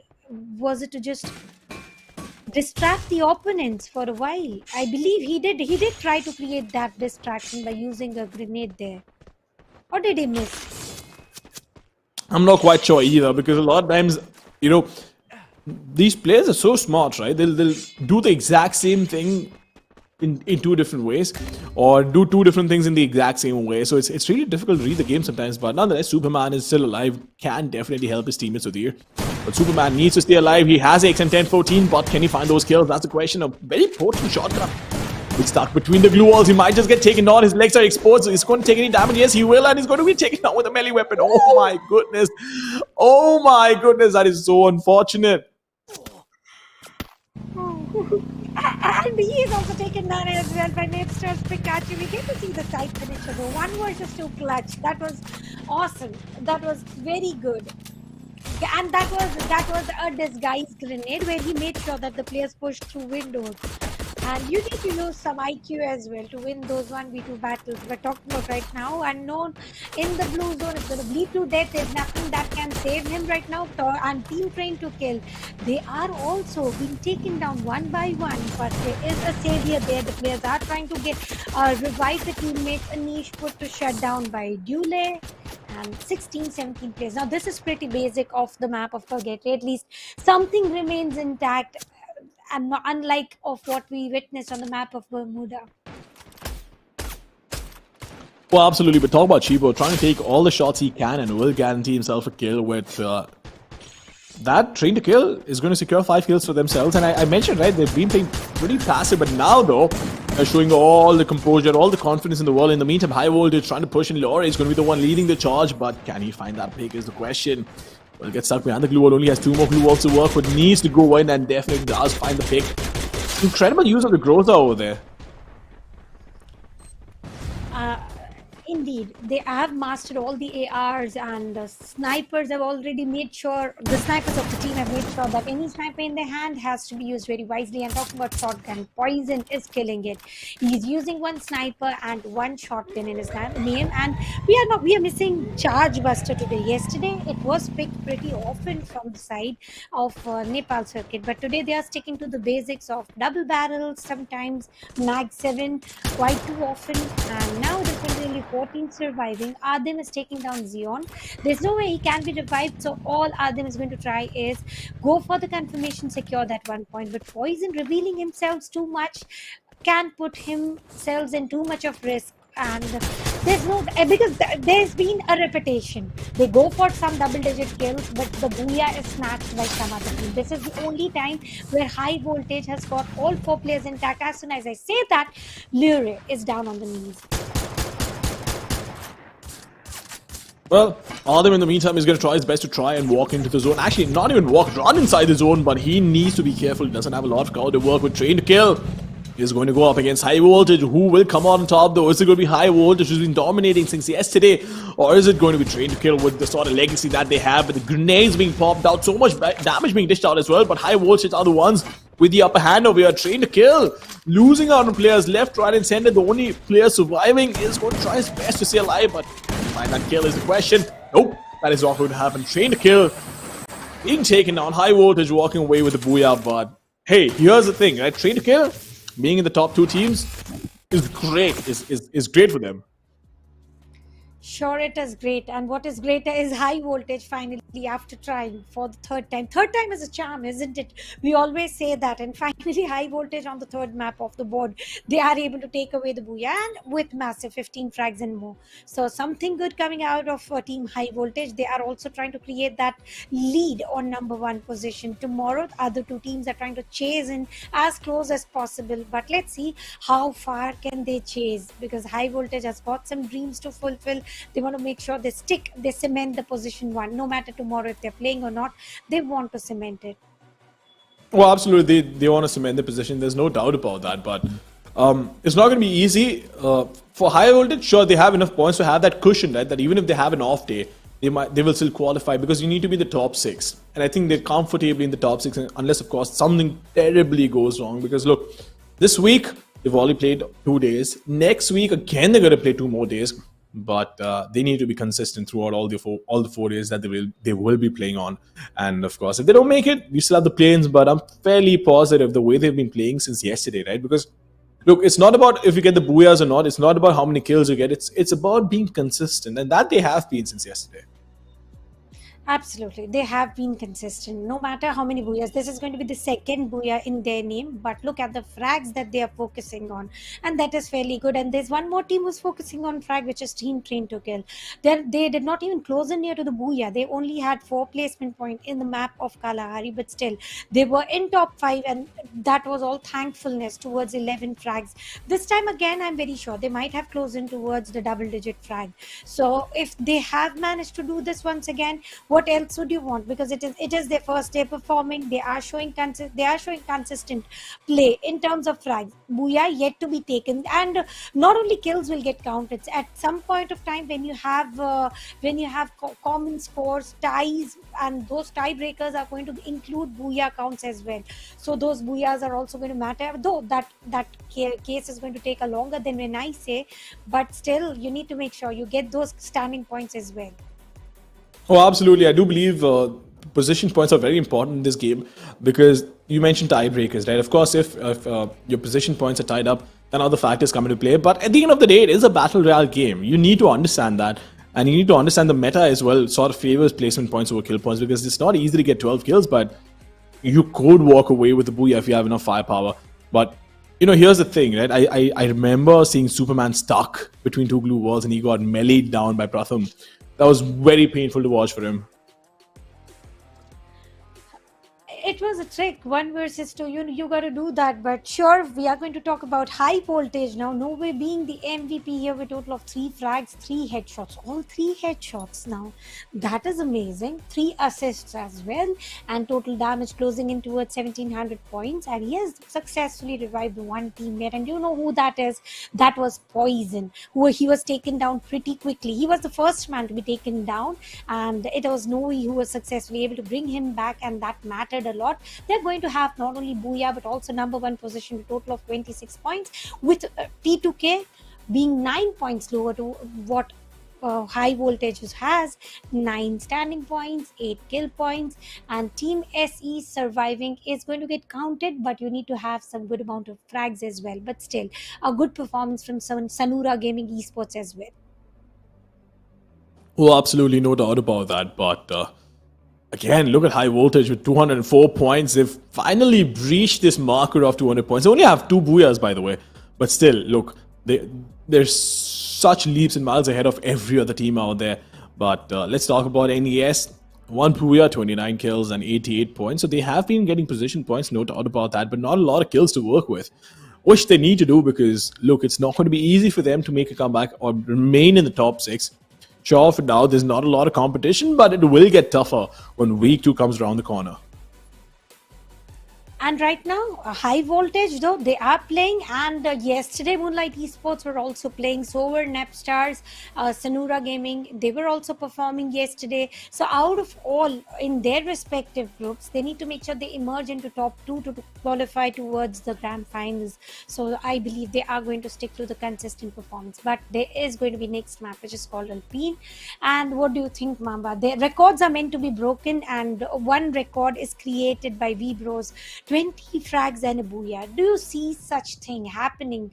I would love to see. But do you think these teams performing, out of all these teams performing, any team who is going to go and break that record of what V-Bros created? Well, I think there is potential for sure. You look at high voltage, you look at T2K, right? They definitely have potential. But nonetheless, ladies and gentlemen, we're going to walk in, we're going to jump in. As a matter of fact, not just walk in, we're going to jump in the next game, which is going to be Alpine. And I'm really excited to watch this. Honestly, I want to see what sort of meta plays out, how these teams come in and explore this map, exploit the other teams. Really excited, but I guess we'll just have to wait it out and see what happens. Absolutely, we just gotta wait. With Militia, one of my personal favorites, I call it Brasilia of Purgatory. This is Militia of Alpine. And yesterday it was part of the final circle as well. So it stands a strong chance once again we get to witness that sort of circle. Western Island does have, Southwestern Island to be precise, does have total of 4 teams. No, it is 3 teams in the name. No, it is total of 4 teams. And look at how smart the Sanura Gaming Esports are. They were trying to go towards Southwestern Island. They wanted to make sure that they are safe and they are going into the southern island and they are safe on the grounds of on their own grounds. But high voltage Lure taking down TTK Stargate. Previous booyah, again the fight was between these two teams, and the battle on the very next map, again initiating between these two teams. Who is going to survive, who's going to take down whom, and high voltage definitely looks a little dominant here. Well, Novi finding that kill with the 894 is going to open things up for himself, and high voltage off to a flying start once again. The way they've been starting off, the way they've been popping off, oh my lord. really one of those teams that you look up to, right? In your region, you have good teams, you have great teams, and then there are teams which are in a different plane or on a different plane altogether. Leori, in the meantime, surviving this fight. His teammate was there to back him up, but he took care. Losing out on players, that is so unfortunate, and I do believe we might see some BM, but nope. Oh, finally we do. And Adem getting that kill, even though Leori was the one who guaranteed it. And high voltage are trying to guarantee their number one position is not denied. No doubt, every single time different player is trying to make sure about it. Right now, Team SE going for the safer drop, and from the safer drop, they are trying to fight out against the team battalions, racing in front of the opponents. Now that is very risky, but Zion is ready to take that risk. When Tower down on the knees, Kappa is also going to join in, put unknown down, and will he be revived is going to be the question. I believe no shall be an answer, because look at the positioning, how scattered team the battalions are. They need to be close to be supportive enough, just like Team SE are right now. They are outside the circle but a few steps away, so it shouldn't be counted. But now here comes the revenge fire. Rohan still survives with the paraffin and the perfection of 3 bullets, if I'm not mistaken. Rohan is able to take down the man who initiated the battle, Zion. Well, for now, we're just going to wait it on and see what happens, because we'll talk about SE for a second. They have 2 kills for themselves, but do they have enough is the question right now as well. They're taking these fights, Sonora Gaming Esports, making sure that they have the upper hand, but can you connect the shots? What is going on? How does it take that long? From a position like that, I'm not quite sure, but the glue wall was glue wall was absorbing a lot of damage, which was being dished out over there. So probably that, but still, it was rather unfortunate to see that. Anyway, let's talk about Lone Wolves for a second. Lone Wolves, again, off to a slow start. They don't want to take those initial fights. Want to take it slow, which is respectable. I'll be honest, which is respectable. But then again, you need to find consistency, because they've not been able to do that so far. And if they are not consistent enough, they are going to struggle a lot, because planes are very, very brutal compared to what these league stages are. And Tanjiro trying to go for that brutal attack against Kakle. Kakle is ready with the woodpecker. This is Tanjiro risking himself in the open. Chrono ability is already being deployed. That is, he's not going to get furthermore for at least not 2 more minutes on the course. Hope he's going to race vehicles in front of the face of the entire team of BitX, trying to make them is he playing the bait and trying to distract the opponents, and that is exactly where other teammates are going to pop in and take other players down. But no, nothing as such happened. He is stuck in between of 4 opponents. Well, talking about Megs though, trying his best to take the glue wall down and make sure that he has a clear shot, but is not going to be able to do that. A lot of damage to be dished out. Clearly does not have enough damage per second to do so. Deepu, in the meantime, will be waiting it out, making sure he gets everything sorted before he takes one more fight. So BitX in a good position. They have 1 kill. Nobody else to worry about around them. I do believe there is a player from Zuki Esports far out, but no meaningful damage to be dished out so far. And now there comes the meaning. It is going to be last man, Shetri surviving and surviving no more. Team Strangers are going to wipe them off the floor, and Radhe will take away the team flag out of all. Radhe playing pretty good here. But talking about 3 flags, Team Sanura Gaming Esports has got 3 in total. Zion once again taken down by Luffy and confirmed in no time. Lone Wolves are trying to go for hunting very slowly. They did give them time a little while ago as well, and then they are bouncing back even stronger. They are trying to hunt the players one by one. And talking about Team Train to Kill, they lost 2 players. They're back on feet, and look at the perfection coming in from side of Megs. 1 player is already down and out, going for the second. Megs is content, at least temporarily content, trying to reunite with his teammate, and you need to be content with what you do, and I believe he is. Well, I guess as long as you have enough numbers on the scoreboard, right, you can be content, but I guess we'll just have to wait it out and see what happens over there. But look at... I'm really surprised about the rotation so far, because some of them are pretty questionable, I can tell you that for sure. Because if you look at Strangers, They're up north. Nobody else is around them. Sure, high voltage is on the left, but Strangers are not going to be able to pick a fight with anybody else right now. They will have to just wait it out and rotate into the zone easily. So for now, I believe they're trying to play passive. They're trying to take it slow and see what happens. And what just happened is Circle has denied Militia. Now the place where I was expecting the Circle to end in is not going to end. And Sanura Gaming Esports are trying to close in against the Booyah Baggers of the very second map or first map. I don't exactly recollect, but yeah, it is going to be Nep Stars here. And they are trying to take down player by player successfully. One player is confirmed, one yet to be confirmed, but I believe rest of the work will be done by Blue Zone, which is shrinking at a very good speed. And the players of Nepstars will move out of the blue zone. Indeed, they are moving in the blue zone. Where do they want to go is the question. I believe it's a long rotation they want to go for, and they might actually know that Zepu is around. They might be able to guarantee that kill. Mamba once again being the one leading the charge, and he might just find Zepu over there. Because look, I do like the idea because they know exactly where they need to be and take that fight. But let's see what happens. Oh yeah, Mamba needs to fall back now. He wants to come back out, but Nepu, oh my lord, this is turning out to be insane. I'll tell you why, right? Because that's a very bold move from both the teams and all the players involved in that fight, in that play.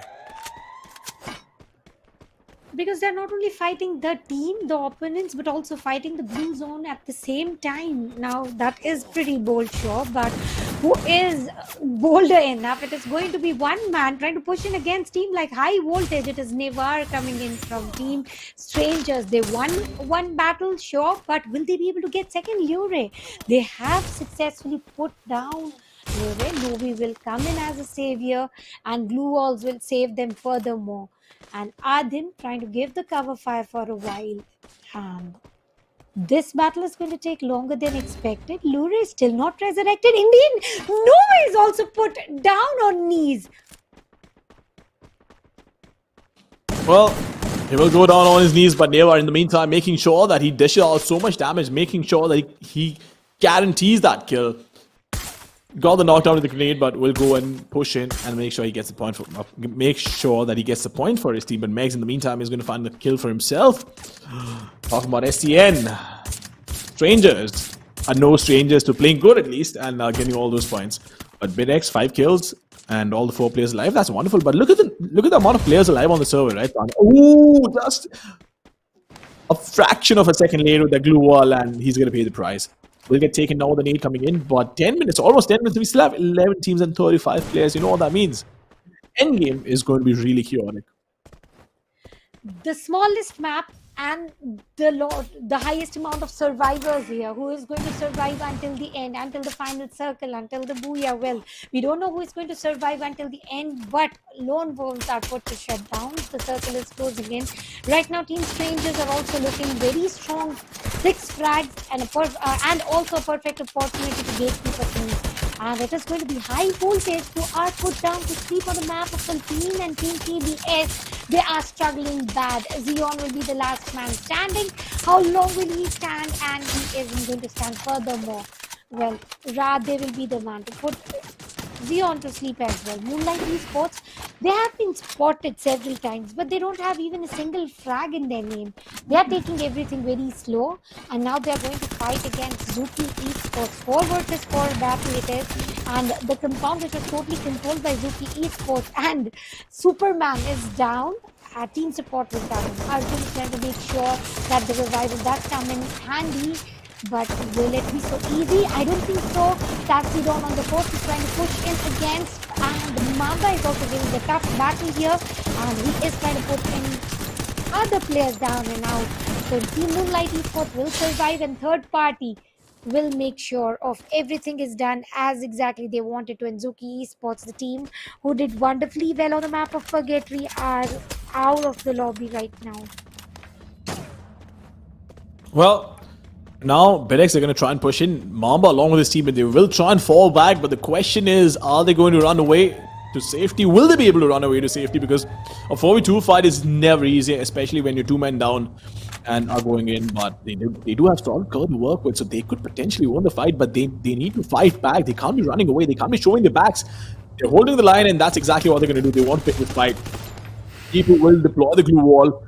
Does have the inhaler to work with as well, but Unknown wants to fall back. The question is he going to have enough time? Will he be able to dish out enough damage to make sure that the push gets delayed? But the problem is he's left this house open. He's allowed BitX to come in and flank them, and that is very unfortunate with Mamba having the third person perspective advantage. He is going to find a lot of information to work with. Deepu coming in really close to the house. Megs, in the meantime, watching the flank, getting the backstab, and Tanjiro making sure that he gives out a lot of suppressing fire, not allowing them to peek out. And Deepu is going to throw a grenade, but Mamba in the meantime, I'm not quite sure what Mamba doing over there. He might just take a lot of damage. He's going to stay alive still. Again, not fighting. He's just trying to stay alive. He'll get taken down. I genuinely do not understand what his idea was over there. He played it terribly. Honestly, he played it terribly. Walking out of the glue wall made no sense. He saved himself a few seconds ago with that grenade, which was very destructive, and then moves out in the open to be taken down by an AR. Well, we will talk about that as well, but right now Team Sanura Gaming Esports, Thapa left with no HP. Achieve is trying to achieve the survival point. Will he survive though? Will be question. And talking about the circle, it is in total control of BitX. They have got total of 10 frags already, 13 players within the lobby, and who is going to get the circle entry? Because if at all they're not trying to get the control over the center of the circle, they might survive as a squad. But if they are looking forward to get the best of the compound, they will be attacked from 3 different directions by 3 different teams. Achieve for sure. He's not going to attack, but Strangers and Nepstars are not going to delay that. Yeah, they won't delay it, but look at BitX though. We didn't mention that this team, again, they have a legacy as well. Just like T2K, right? They used to be KMBH, if I'm not mistaken. And this time around, the other leaders, they have stepped up to their true potential. 10 kills, all the 4 players alive. Even though Aizen does not have any kills to his name, he has been contributing to the team with the damage that he's been dishing out, making sure the opposition stays that way. Tanjiro, in the meantime, trying to take that shot, will not be able to file the kill. 14, 13 players alive, and BitX in the best possible position right now with all the players surviving with themselves. And Tanjiro not wanting to stop, he still wants to go in, he still wants to take that fight. Deepu though, look at how aggressive he is.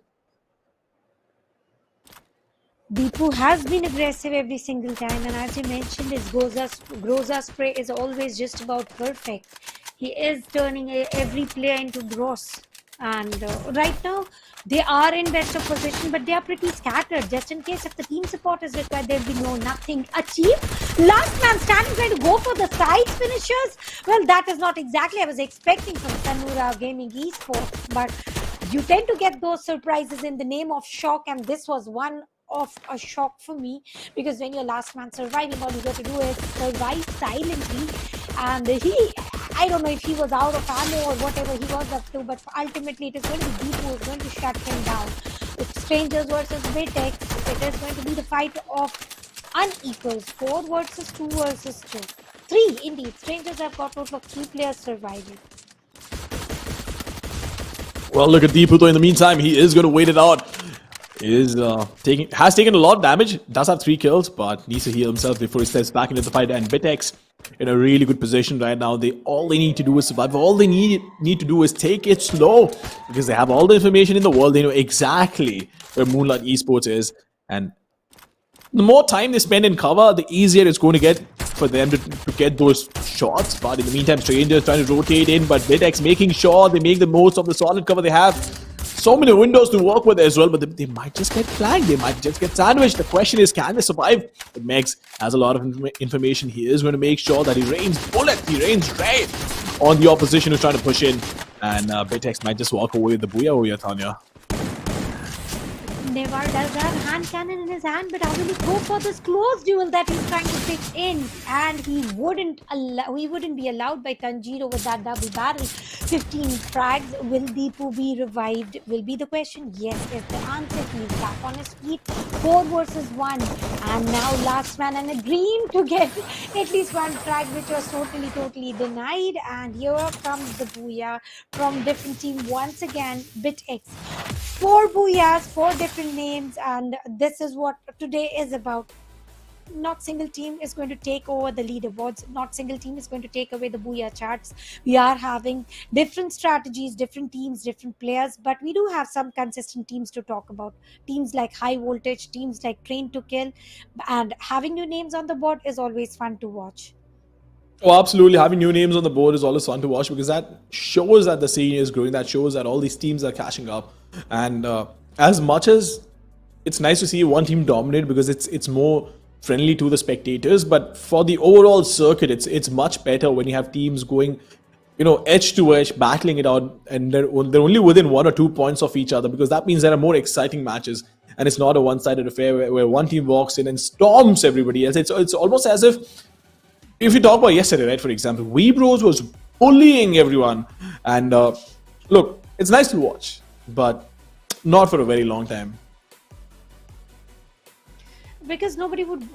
Sure, we did enjoy it without a doubt. It was like it was pre-predictive a little later, and that was exactly when I and OG were casting. First 2 maps definitely played very well by the team B Bros. They had ample amount of frags. They were spotted in top 3, but I questioned OG. This team is playing for frags. They are not trying for booyah. And as soon as I say that, they had total of 4 consecutive booyahs. I know this is history in the making, and V Bros have created a lot of histories on the very first day itself, closing in towards 100 points, almost 100 points of kill, and talking about 20 kills coming in from one map of Alpine, and then comes knocking the leaderboards by only their name, because they did create that 30 points of buffer, which High Voltage has made sure of turn in their name. No matter, they only have 2 booyahs by far, counting in yesterday as well as today, but let's see how far can they stretch themselves. Let's see how far they can stretch themselves, but some really interesting fights over here, right? We did mention Sanura Gaming taking a pretty aggressive fight over here, but Zion, the moment he jumped down, got taken down, and that was unfortunate because he was literally stuck between a rock and a hard place. That glue wall being deployed just a fraction of a second later as well. And these are the margins of the game, right? Very small margins, no room for error, especially against good players. And you make a mistake, they'll make sure they bury you 6 feet in the ground. And that's the reason why you have to be on point with everything you do. Your decision making, your calls, even your mechanics, right? Look at Deepu, for example. He knew exactly where to be. Mama had a massive oversight because he let the opposition flank him, and obviously he couldn't go on the other side of the route because he was being constantly pinned down, constantly suppressed. But he had been flanked as well. I do believe it's also a little bit of a fault of his teammate who did not watch his flank. But look at Meg, 7 kills, 4 headshots, 1 assist, and 2,500 damage, Tanya.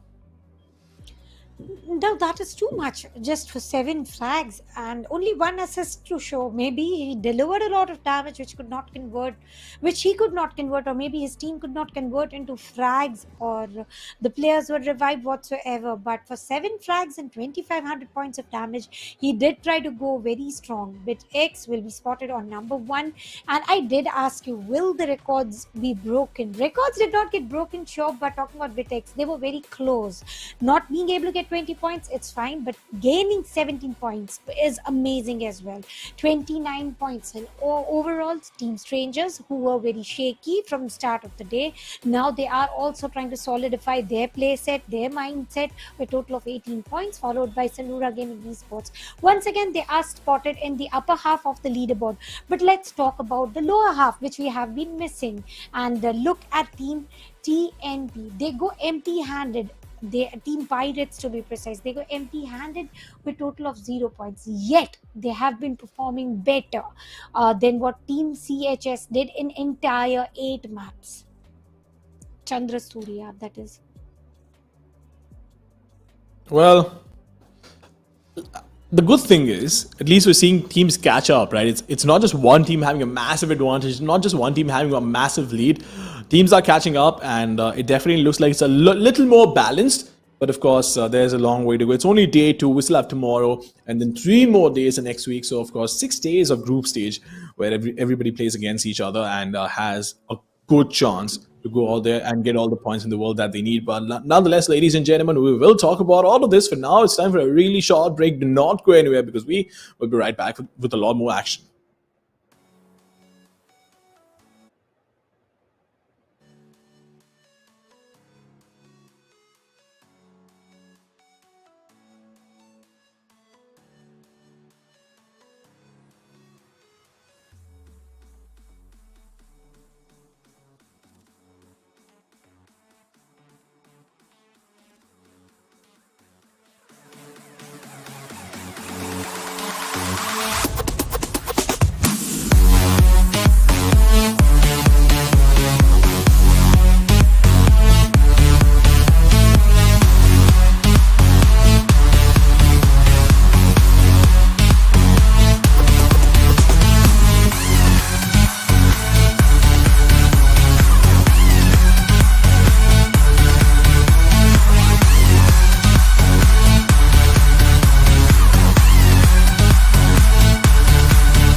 Welcome back, ladies and gentlemen. It's gonna be me and Mridul who now carry you forward, as I guess Mamba and Tanya get to have a nosebleed seat throughout the rest of the show. Because today, day 2 of this league stage, Mridul, and things have been looking heated. Things have finally changed from what was a dominant day 1, where we got to see a lot less representatives up on that Booyah board. That story is soon to change, and you know what? If it continues in the same trend, we're gonna have a lot more heat towards that mid-section of this table.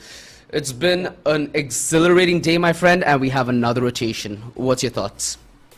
Well, right now, looking forward to all the 4 maps coming in. Thanks for the warm welcome, OG. Yes, these are going to be the Bermuda, Kalahari, Purgatory, and the Alpine games as game 5, 6, 7, and 8. Today, it's been like all the teams who have got the Booyahs. Yes, they've got a lot of number of kills, but one single contender, like yesterday, we had V-Bros. Today, there are a lot of there's a lot of importance for Train to Kill, the invited teams who are here at this moment. They have performed so pretty much good in the Nepal Invitational, and now that they're present here in the Nepal Championship, it's the time to shine for them. They have a responsibility on them that how they will perform accordingly. Look at all the player cameras; they are all set and all boosted up too, with all the confidence to move forward today. In the day, the half day which is still remaining. OG, what is your take on how they will be going on with the strategies? Well, there are a couple of teams now, a couple of noteworthy teams like maybe a T2K who are yet to be on that top step. For them to put on a performance in the second segment is going to be important, right? We also have a couple of teams like Moonlight who need to continue that trend of consistency to make sure that their podium places aren't at harm. We've seen that with the way this mid-table is going, there's a lot of teams that are now starting to look very kill hungry, and heck, a couple of them have even bagged a Booyah or two. So it's gonna be a position of looking into stability for the long term, because they might have had good success in day 1, but like Mamba keeps saying, consistency is the key for winning in a league stage as sweaty as this, to avoid that grueling playing process. You know, indeed, when you have a lot of matches to play, you have a lot of time to just gain your senses. Even if you lose out on one of those days and you have a bad day coming up for you, just be consistent, get those 10 to 15 points, and that's enough for your team to maintain the top 5 or the top 3 that you require to just get into the grand final as well. Right now, if you talk about the teams, Team Reunite has spotted one of the teams against them, and Revival Point will surely open in a bit of the time. Well, this is the Bermuda map. Teams are all well settled up with this map. They know how exactly they really want to rotate, how exactly they really want to go forward with the game. But look at this. OMG, the clock tower looks pretty much hyped up, and pretty much like we have 3 teams here. That's Sonora Gaming Esports, High Voltage, and from behind you also see one more team coming up for that fight. Yep, this is something that I've been really looking forward to. It's something that we were denied yesterday, Mridul, so I'm really happy that we're going to get the clock tower fight underway. High Voltage is looking to continue their momentum spree, and they found a good opening into this fight, getting 2 knocks right out the bat. This fight, yeah, it looks one and done, doesn't it? High Voltage. They should be able to secure these frags as well. And that should inevitably mean that Clock Tower is gonna go into their territory. You can see SE. Not sure if they've taken an initial fight, but you see only 2 members on your screen at the moment. So they're isolated for sure, and that's not a position you'd like to be against the High Voltage that are looking this resilient. That glue wall right in the nick of time to just save them a little bit of skin. But Lurky, he is gonna be pushing. He's lurking in these waters, and he's more than comfortable doing so at an arm's length as well. Xeon is just pushed to the other side into the loving embrace of Novi, and that's the kill, well wrapped up. 4 points right out the bat, and it's High Voltage continuing to put on a show. And boy, oh boy, this is quite the start to that second rotation. They're looking mighty strong. Indeed, we talked about High Voltage, how consistently performed yesterday. They got a lot of those kills, and now they're unstoppable on the day number 2. Where a great competition has come up for them, and another one goes down. High Voltage. Leroy, this guy is unstoppable as he is nowhere to be stopped. 2 kills for the team. 2 kills for Poison, Novi 1, Adam 1, and another player that's Novi, the man himself, getting 1 kill for his team. Nipsar Esports, yes, they had a boy in the match number 1, but now what they look out for is consistency in all those matches. Yes, they have secured a good top 5 position up until now in the overall standings, but they need to go for more. As yesterday I discussed with Mamba, OG, the hunger never stops, right? Exactly, and SE athletes can feed into that hunger. Over towards Pochinok, it's possible for them to revive as there's nobody occupying that area. Although the play from Thapa seems a little questionable because there is a little bit of resistance towards Rimnam village. You do see the circle moving a little towards the north, and towards the north is where we get a lot of interesting finishes because there is a big change in the topography across the northern circle. So with that change in topography, you have the opportunity to have purgatory-esque circles where nature does a lot of the heavy talking, and those teams with vital rotations given to their name have so much more of a hand to play in terms of how much that they can blow the roof off the stadium. So that is something that I'm maybe looking forward to of this map. I sense that it's going to be one team rolling over everybody else. We did see BitX do that in the map prior. Right now though, Emily, a team that's looking to get vengeance for what happened to them in the map prior, might just get off to an early fight against TMP. Exactly, because surely understanding how it worked out yesterday for Emily, they used the same strategy. They wanted to acquire that dam for themselves that is present near the plantation. Whereas if you talk about the teams, yes, they don't have V-Bros against them, so that's a plus pointer for them too. But today we do have BitX, who are just unstoppable with that amazing and aggressive gameplay. But today they had a drop near about peak where they got some amazing amount of loot, and now they're focusing on the later half of the game. Whereas the circle has also started to close in. All teams are still surviving, but some teams are still with a loss. And look at that high voltage trying to shoot down the player in that parachute already. Look at those rays coming in from the side of Poison. He just wants to hunt that guy, and indeed he will. Yuri, look at him.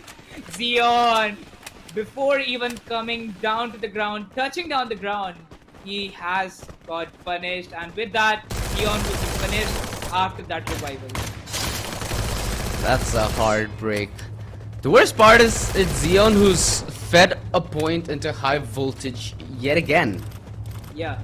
So he's given his life away on 2 askings, and that's certainly not what you'd want to do in a position like this, right? Considering high voltage have already bagged the Booyah today, considering that their momentum right off the bat is so strong, so we can expect them to at least contend for the throne yet again, although there are still 12 teams up on the server, mind you.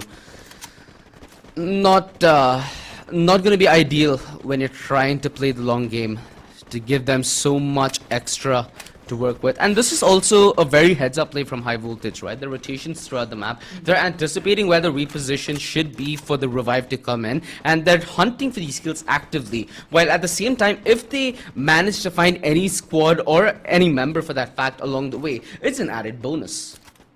Indeed, surely understanding what exactly the situation works out for each and every team. They do know if they really want to go passive, that works out for them. Look at SE. Another time, the players are still surviving. Even if they're going for a late rotation, they know that they're going to pick up their players. But again, they're going for late rotations, they're going for revivals. The only thing that won't work out for them, as they're caught up in a rotation, what loot will they have when they really want to have a fight? If they get gatekeep, what they have in their hands? Nothing, right? Look at Team STN already holding a position. They have a city with them. They have a good spot right now in the center of the circle. But BitX wants that. They just want to hold that position, and they're really up for that fight, because look at the positioning. Megs is present there on the higher ground with the parapet. He just wants a single eyesight, and he will for sure get a knock. Already the fires have started, whereas on the other side we see TBS getting in a fight against Team Reunite, and Team Reunite once again in the early phase of the game are seeing some loss on them. For sure. I still wonder though, how committed are BitX to this rotation? They for sure know that there's a team there, and it's a fight that they need to cover a lot of ground to get into close quarters, to get into some kind of cover, to get into real estate essentially. So they need some sort of a flank, they need some sort of a distraction, they need some sort of a play, and that's exactly what's being made to put Deepu in position. Look at them, they've already made their way to the low ground, and now comes the fireworks. Karan opens the barrage, but there's also a knock coming in from BitX. It buys them a little bit of time, buys them a little bit of breathing space, and the back line already being breached. Beautiful job by Megs, who finds the opener, and Deepu to land a sitter of an aid. That sniper tower became a death trap the moment that pin was pulled, and all of a sudden BitX, they look mighty strong yet again. The reigning champions of Alpine just a few minutes ago, looking in prime form yet again. Sure, they might have lost Megs, but now they might be able to put a stop to high voltage, and not only that, they might be able to get the revive up as well. It's all about how you manage yourself in a situation like this, and he's doing it like a champion. He gets a knock, he gets a tag, but that chrono expelled, so they use it for their revive. They get stability here, high voltage. They're funneling themselves into that compound though, and Deepu's priming himself an aid. He gets a knock, poisons down, and high voltage. Finally, they make their way out of the jaw, and they come out swinging with the shotgun. BitX, half their forces still alive, and now they call red alert, they call mayday, they jump ship. They're going to fight another day to come. Deepu is trying to make his way out. Arzine is already out of there, so they might be able to get that revive up. That's still questionable, although high voltage, for sure, they're gonna be happy that they put a stop to BitX, because they might get a chance to extend themselves in that midfield fight.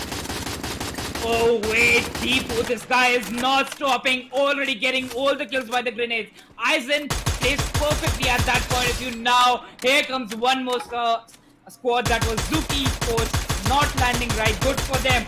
Adem has also spotted Zion, and Zion now is in the center of attention. They've got all the attention from high voltage, and yet they want him, they are running for him. Zion, save yourself.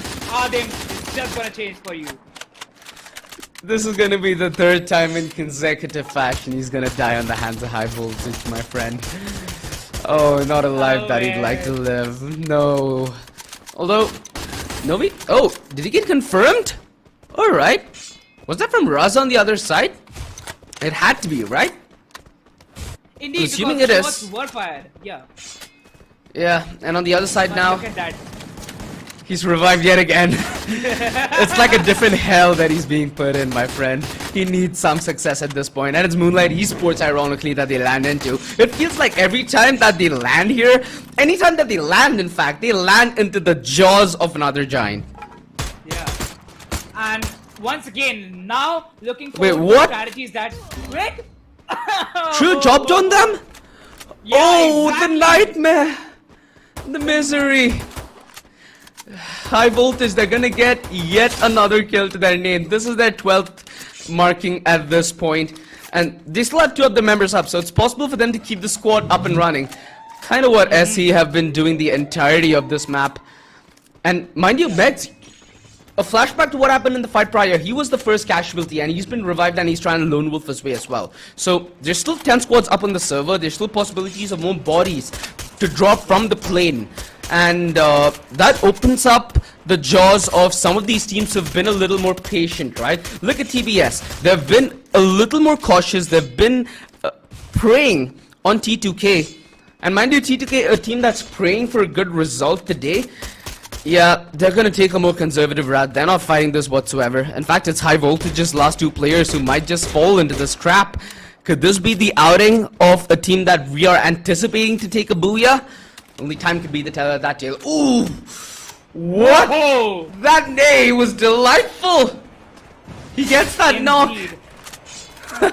You know, beautiful. Like the story that has been forming up right now on this dam is different, and the other servers is having a different heck of a fight. We have 4 teams out of the 9 teams placed on this very dam, whereas T2K, look on them, they're just focusing on one thing, and that's the rotation that they really want to take.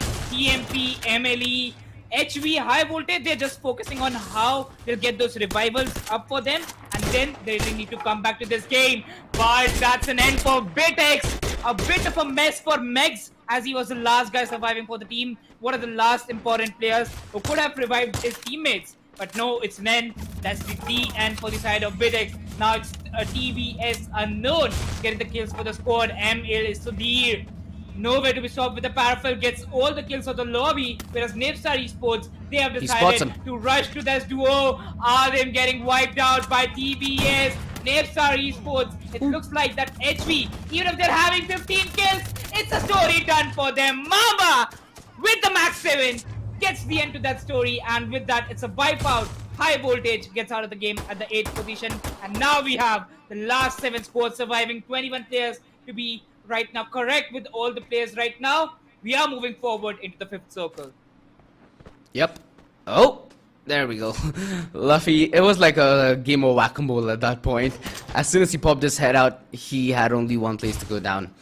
TDK and NES have decent positioning, right? They have real estate as well. Moonlight better finish that fight fast. They need to get that done clinically, get that revive back up before things get a little messier. And you can see that it's getting messy for a couple of those teams. Moonlight, namely, so there also was another team trying to enter the circle.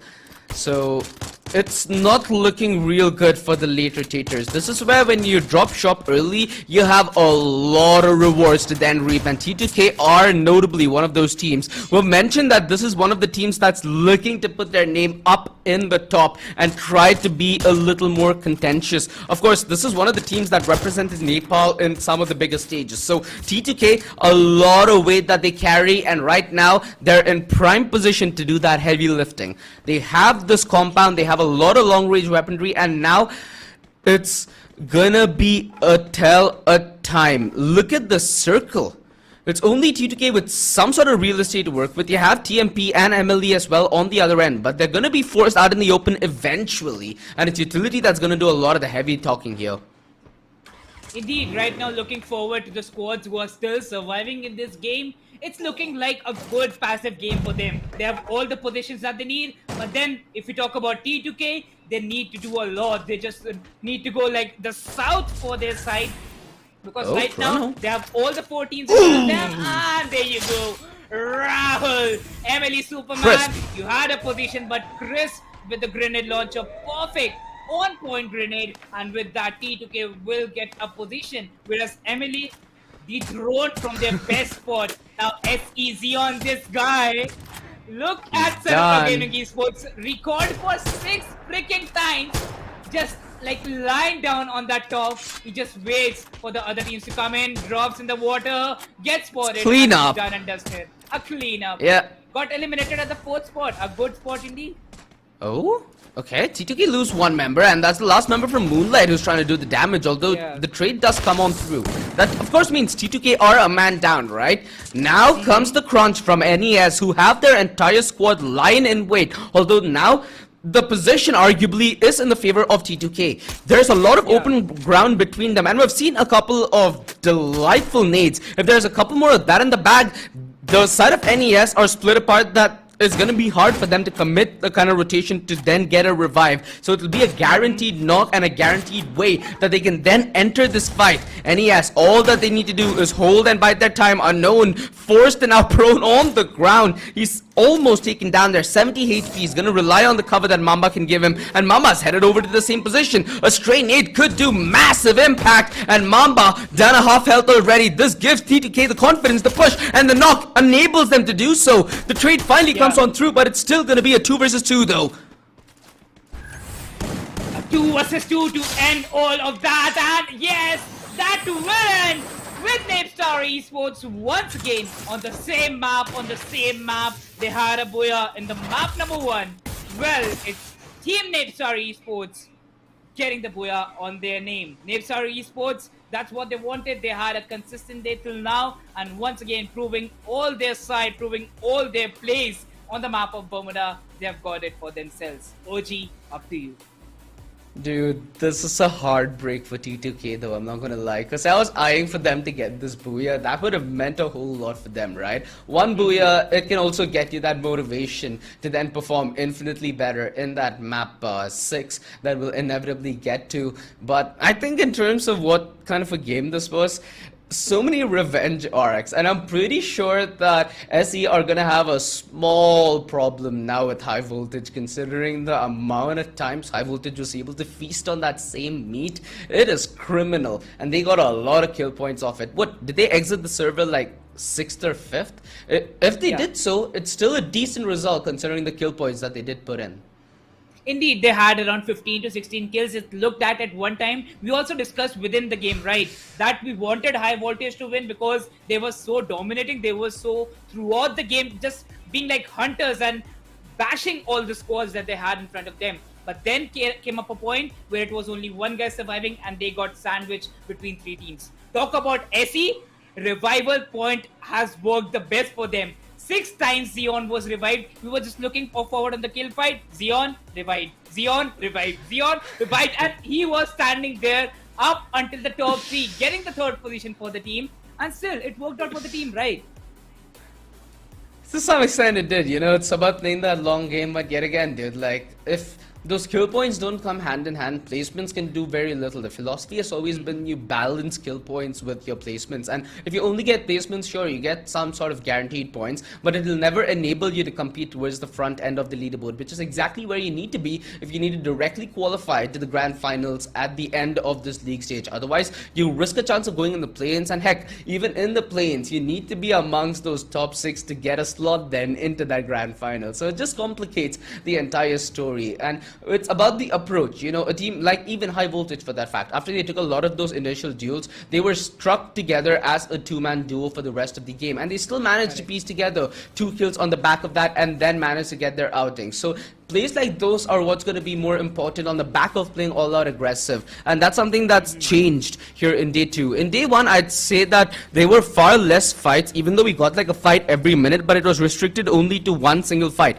Here today, we're going to get to see multiple fights that happen both on the screen and off the screen very often. Indeed, if you talk about Team High Voltage, yes, that was the moment where we saw it could have been a victory for them, but there come a squad named as C2K who acquired all the grounds that they could have get. They came from the river and just got all the land that they wanted near Plantation. But still, in the end, it was all about Napstar Esports, with this man Pikachu getting 2 kills, 2,977 of damage with 3 assists and 2 headshots. What I really wanted to discuss, Pikachu with all the thunderbolts on this ground. T2K was shocked pretty well.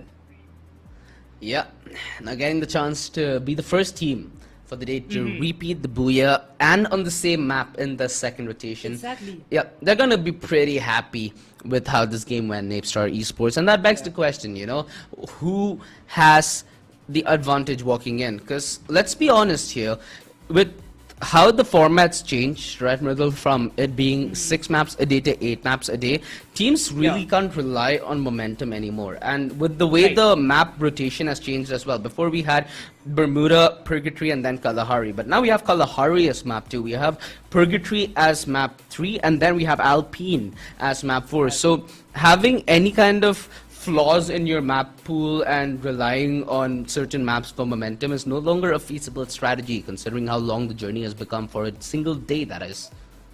Indeed, and look at the points table right now. After we saw today that V-Bros aren't playing, MLE, Moonlight Esports and HV, they stand a chance to bring up a great lead for V-Bros tomorrow. Well, they are going to play against Group C. All the teams are looking pumped up where T2K will still get a chance tomorrow. But talk about Emily and HB, these are the last 3 games where they need to get all the lead that they can against V-Bros, because we know what power they get. Early, well, yes, they'll come back tomorrow, but today we also look forward to Napstar Esports having 2 Booyahs back-to-back today in the same map that we are going to talk about.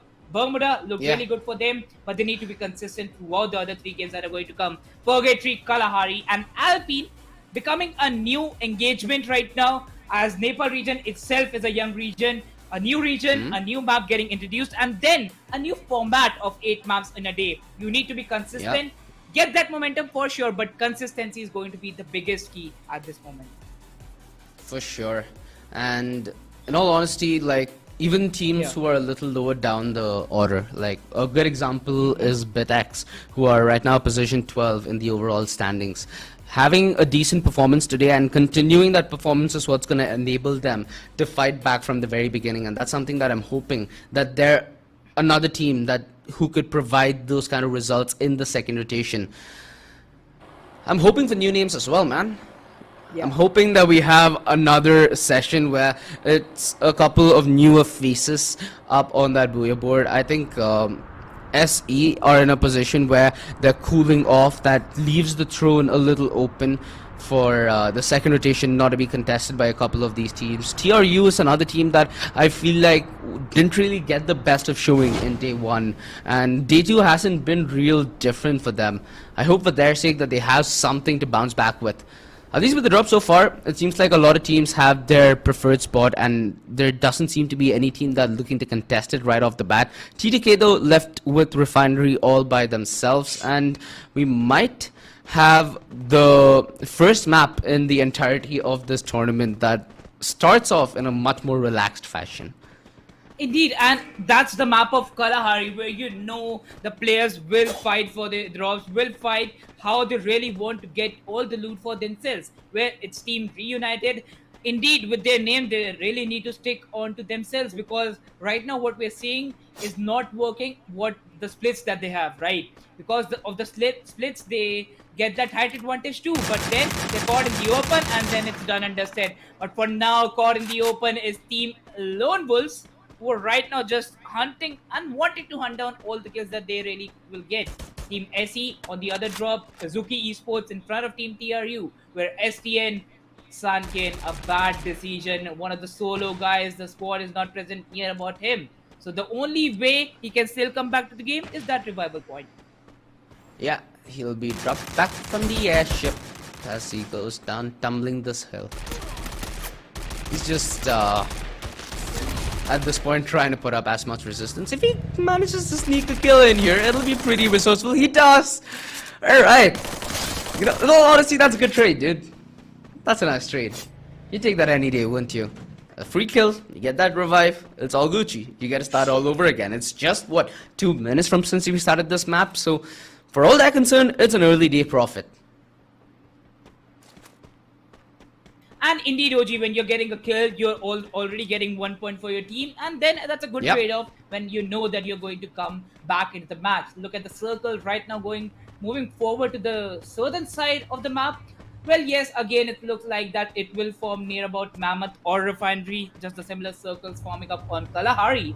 But right now, looking forward to the rotations of STN. Well, that's a big split, covering up 3 damn cities. Radhe near about Refinery, and Sankin looking out for going towards the maze, like blocking the rotation of Team HV. And then there are 2 players of STN right now staying in the city that they have looted upon. Sanura Gaming Esports is what the team we have eyes on, because they're really close to Team TBS, and that's a fight that can engage at any moment right now. Yeah, you say this northern side of the circle, there should be a fight that's decently sized. Yeah, I'm expecting, 3-4 teams to be into that duke. Even if they don't commit on that fight right off the bat, the rotations should force them to be in a similar arc, where right now you see a little bit of a challenge. Zeri have been in command post for quite a while, and they're just trying to maybe grab a kill like, again, that early day profit. You have these scouts who'll be right around these pivotal rotation points to get information to relay back to their team. And, if this was all Free Fire, this would be something that you still notice in the top step, and it's something that's risky. But right now, this is very, very important, very, very crucial for teams to start incorporating into their game style. As it's not that risky anymore. Even if you lose a player, it's possible to get him back on his feet. This fight, though, towards Council Hall, it's heavily reliant on that early setup, and it seems like NES are decently set up from within, although TBS getting that initial knock, getting that initial kill confirmed is going to aid their effort in breaking this Council Hall meeting as soon as possible. Indeed, the man advantage that Team TBS has got. Oh, Pikachu once again proving why he was the MVP for the team, and being so dominant, he jumps down from his height advantage, just wants to hunt down Yujiro. He knows he's behind that blue wall, goes for a grenade, and boom, on his head. with the exact timer. He gets that kill, he gets that knock, and is ready for the second player to come. He knows that there will be a cover fire and is all set to look forward. Another player coming in. Simons goes in for a grenade launcher. Yes, gets a lot of damage on the enemy team, but still goes back and wants to come forward with the cover fire, because again, fighting alone would mean that he's taking a lot of damage onto himself. TBS, the players who were knocked out, once again get the revival. Beautiful. But Pikachu, he won't stop with that close range woodpecker. He will pick up one more kill for the team, and now they have become the kill leaders. One single kill, and the other two players who are arriving, they don't have the loot. They just need to provide the cover fire. Simon with the M87 gets the kill confirmed on TBS, and Napstar Esports are all back with all the 4 players surviving. Yep, they get the squad back up and running. 4 points in the bag. They're going to be pretty happy as they then will commit their rotation. On the other side though, Moonlight Esports, they've circled around a couple of members of STN like the Sharks, and they've isolated one member. They found that frag, and yeah, it didn't feel like there was a rebuttal whatsoever, right? And Karan is so far, he can't even help his teammates. He might as well just play time and wait for the rotation of his own squad to try and then deliver the crunch. Although it feels like for this affair, Moonlight are the significant bigger dogs. So taking that fight kind of spells doom from the get-go. Indeed, right now looking forward to Team Bidex Esports. In the previous game, they really wanted to go for it. Match 4, they had a Buya with 17 freaking kills. They had the momentum, they had it all. But then they lost the manpower. You need to be surviving with your manpower. And when it's about the Kalahari map, right, OG, manpower makes the play power. Because right now, where Zuki Esports, they had a great run previously on the map of Kalahari, if I'm not wrong. Yes, that was the map of Kalahari where they got a 15 kill Buya. So it is their stronger map. But again, they're fighting against BitX Esports, and they have a lot of things to right now lose out upon. There goes a lot of damage. There comes another grenade. And with that, BitX Deepu, the guy with the grenades, gets knocked with the grenade. Although, considering how close Zeri are grouped up together, it still gives me a little bit of anxiety. Although, this is the kind of play that we expect from a couple of these teams that didn't really favor the circle rotation. The ability for you to cartwheel and come alive in this segment kind of makes or breaks you as a team, and it is very, very important that you understand how to manage your fights. Because when you put in situations like this, Mridul, you stand a chance of facing not only one team, but the possibility of 2 to 3 teams joining in on that fight. So if you aren't able to keep your head cool on a chaotic situation like that, there's no comfort in that kind of a game plan. And right now, this fight wide open for the taking for other parties, but there's a little bit of internal cover within that maze of shipping containers. Although, look at that mission on the bike. Man is straight up running people over and trying his best to deliver a little bit of damage before coming out with his shotgun. In fact, the nade launcher, they're grouped up together that this could just be a nuke in the making. He overshoots his welcome, and now he needs to pull out the rifle close range. He still, however, managed to convert on this frag. The more time that Topi buys here is the more problems that LW are going to face over at the other front, because the rest of Team Reunite are reunited on the other hand, and they're trying to cause mayhem. Indeed, right now looking forward to this fight. Trophy had it all, but then there came a guy from Team Reunited who just wanted for the other player to survive, and then we know that they have the revival point coming in for Raza. Zuki Esports, it is their stronger point, it is their stronger map. We didn't know how exactly to go about this map. They will come back once again. Katle, Naruto, Joyboy, they're all set to engage in this fight as a third party, whereas only one player right now is what we see is surviving from Lone Wolves, and Raza has an eyesight on him. Dule goes down. That's a third party perfectly coming in with the side of Katle, getting that kill confirmation. Now Zuki Esports is rushing all in for that quadra kill coming in for Kagle. Shrank gets a knock on Raza. He's the last guy surviving, but still nowhere to be stopped. Gets knocked out by Turmose. And Naruto! Boom! Kills steal, a kill steal. Man, if you have got all the knocks for me, I come back with the grenade and 3 kills with one single grenade. 10 kills on the board for Zuki Esports. Gets them knocking like bowling pins, doesn't he?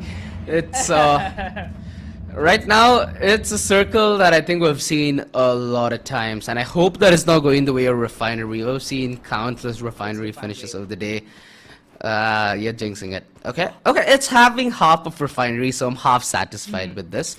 Although, this creates a weird dynamic, right? Look at T2K's significant advantage in a circle like this. They have a very, very nice high ground. Command post is going to be well contested, and this forces a lot of teams into a lot of fights. T2K, this is the dilemma of Refinery. You have so much area to now hold that you're going to be spread very thin. That makes sure that the team that has Refinery can't really be overly cocky. You can't take a fight that you're not supposed to. You're going to be heavily punished if you do so. And the fight over the sub, Zeri are looking to continue their momentum spree.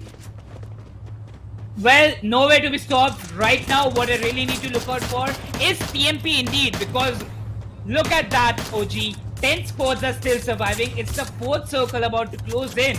And then you have a height advantage. Just use it and get the damn kills, man.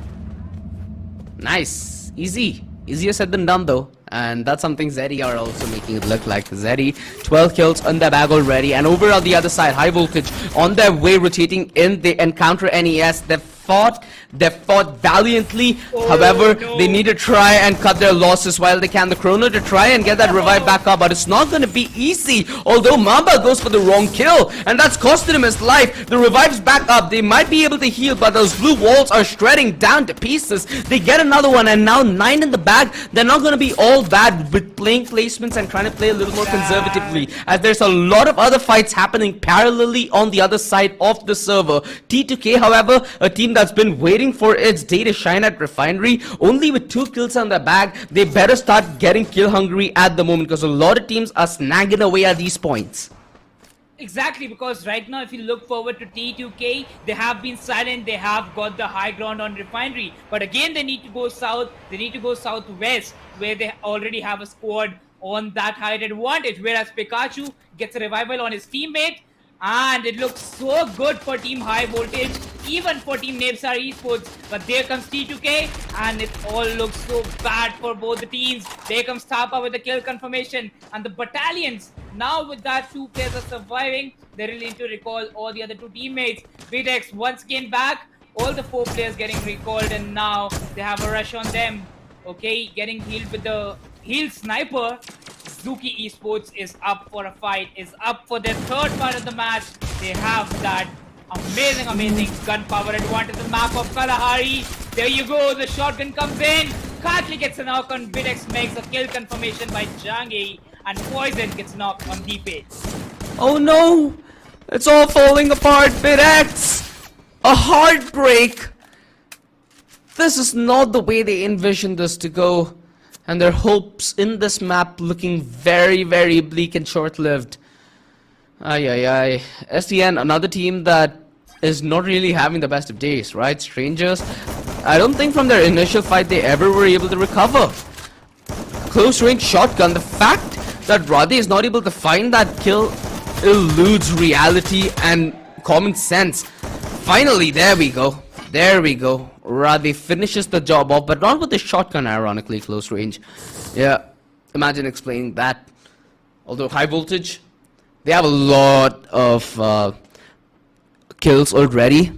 They're gonna try and maybe play for a better placement with a better dub. But with T2K trying to force their approach on that platform, that's a story that very well could change. T2K, this is when the tables could heavily turn with or against them, because they're a man down, but High Voltage have a couple of players who are underarmed, and that gives them the opening here. T2K, 2 kills in the bag already. This is the play that Lurie needs to make, close range with the Chrono, and Lurie is not able to make the shotgun work. He's missed a lot of shots. He needs to connect this. The glow wall prevents any kind of connections whatsoever, but High Voltage still are able to revive their teammates. If they're able to make their way to safe grounds, this could be the rotation of a lifetime, because they're rotating through a safer passage.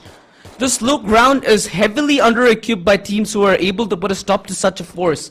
And ZE on the other end, another team that's looking strong, but not in terms of positioning.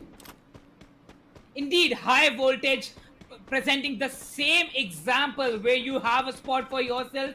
That's the spot that worked out for you up until now. But now you fought for it and you have to leave it straightforward for the other squads to get position on. TMP Jange still above team high voltage as they move forward with the next zone. Ram comes down but not present with the hook grappling gun. Gets the damage from the enemy's team and gets that fall damage. With that, we also see high voltage up with 14 freaking kills. OMG, high voltage up against Zuki Esports with 18 kills, and that's an end. High voltage gets large kill of one of the other players, and now we have 5 teams surviving. Either it's the lower ground or either it's the higher ground. What works more, the zone or the higher ground, is the history still to be wrote upon. The zone is starting to close in, and with that, ST and Sankin was the last player surviving. Gets spotted by Pratham's M2B, and it's done and dusted. TMP also goes down. The top 2 is here. High voltage versus Zuki Esports. Can Zuki Esports once again maintain their title on Kalahari is what we need to require upon, because it is the time that they can get their second Booyah on Kalahari, and they're looking really strong for it. Gets a knock on Lure. It's a 3v2. Novi, they need to come down. The zone is also closing in. Naruto, Pratham, they have the zone. And Novi with that, he has to heal himself. It's a heal battle. You go down, my friend. You go down. It's done and dusted. Zuki Esports on the map of Kalahari. Once again. And Naruto getting 7 kills for the team. Booyah, my friend. Booyah. Wow. This is... We asked for a day with different teams. We did get different teams, but the same rotation kind of has me questioning time. This is an awkward day. And 2 maps already down the drain with such a dominant performance here in Kalahari yet again. This is certainly going to heat up that midfield like we've constantly alluded to. At this point, I sound like how maybe DTS does with qualifying, but it kind of is true with so many teams playing very, very neck and neck with each other and without an inch being given to the other. Even in this game, we had 2 teams, or at least 3, who breached that 15 kill point mark. So that's just to show how many kills are due to pure skill and also due to the ability to counter rotations where revives are crucial. And I find that to be so true in Kalahari, where revives are so harder to pull off compared to other maps, as the revive zones are so much more easier to camp on maps like this. Indeed, and when the revival point system once again came back in, it was a big and a good decision to just cut down all the points that they get from your ranking or the placement points, because the kills would matter a lot. We saw yesterday, vBros maintained a difference on the top leaderboard just because of the kills that they had. 100 plus kills in a single day. What more you want from a team? And then today, we discussed, as soon as we came after the break, the casters got switched. We came back here, we thought that the game of Free Fire was so good on these teams, like 4 different teams getting booyahs. But then, my friend, Free Fire was like, just hold my beer, because you are going to see 2 teams getting back-to-back booyahs on their freaking map. Zuki Esports on the map of Kalahari, and then we also had Navestar Esports on the map of Bermuda. In the match number 3, we saw that there was a great booyah for team High Voltage. 2 maps back-to-back, 15 plus kills. High Voltage really want a booyah on the map of Purgatory, and they are really looking forward to it. Yeah, for sure, dude, for sure. And that's something that we're going to get to witness after a small break. But even before we head towards that break, we need to relive the action that we got to entail in Kalahari, right? With Kalahari, it came down to that same dilemma that we always are presented with this map. Is high ground advantage an illusion? And Prime display it again. When the zone really does shift, it kind of hampers your ability to play that high ground.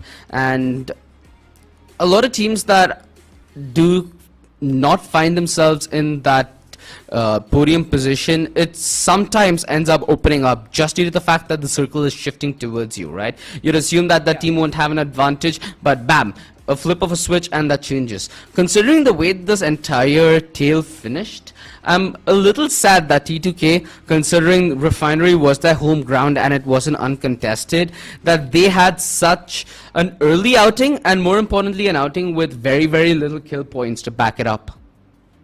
Indeed, and like it was like 7 sports still surviving, and then I had a name in my mind, Zuki Esports, already having 17 plus kills. Look at this guy, the man, the prodigy himself, Naruto, a young man, but look at his gameplay: 7 kills, 3 assists, 2,801 damage, and 2 headshots for the team. No revival or revival members, but this guy was up forward, up front for the team, and getting all the kills that he could for the team. 20 kills in the end. Yes, Zuki Esports stayed passive, stayed in the zone, and the zone just favored them, worked out great for them. It indeed did, my friend.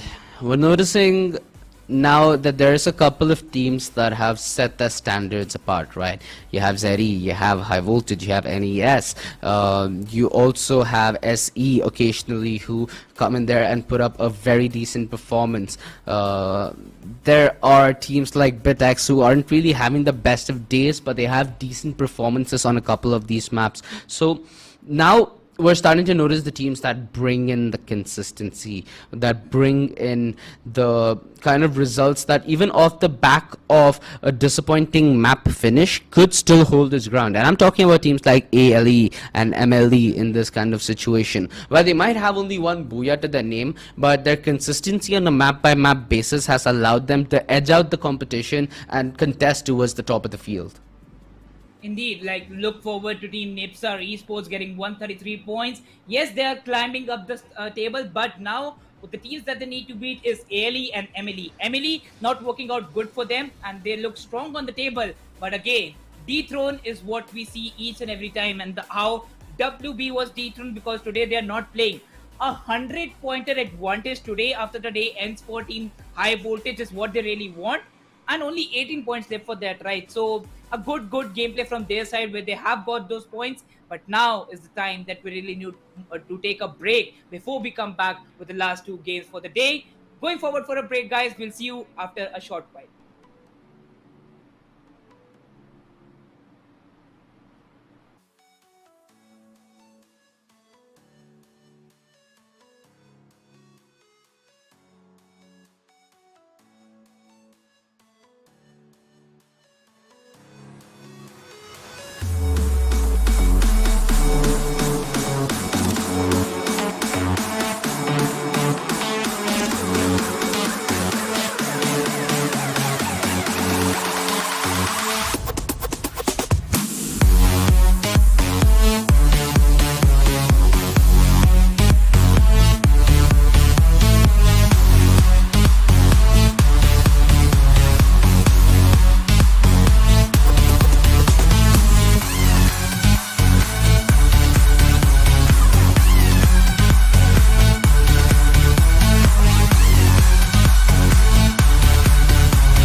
Well, yes. Hello, ladies and gentlemen. We are back after a short ad break, and you're witnessing Free Fire Nepal Championship 6 games done and dusted. Up until now, we have witnessed a lot of some amazing high kill games where 15 plus kills is just a similar thing that you see in each and every game.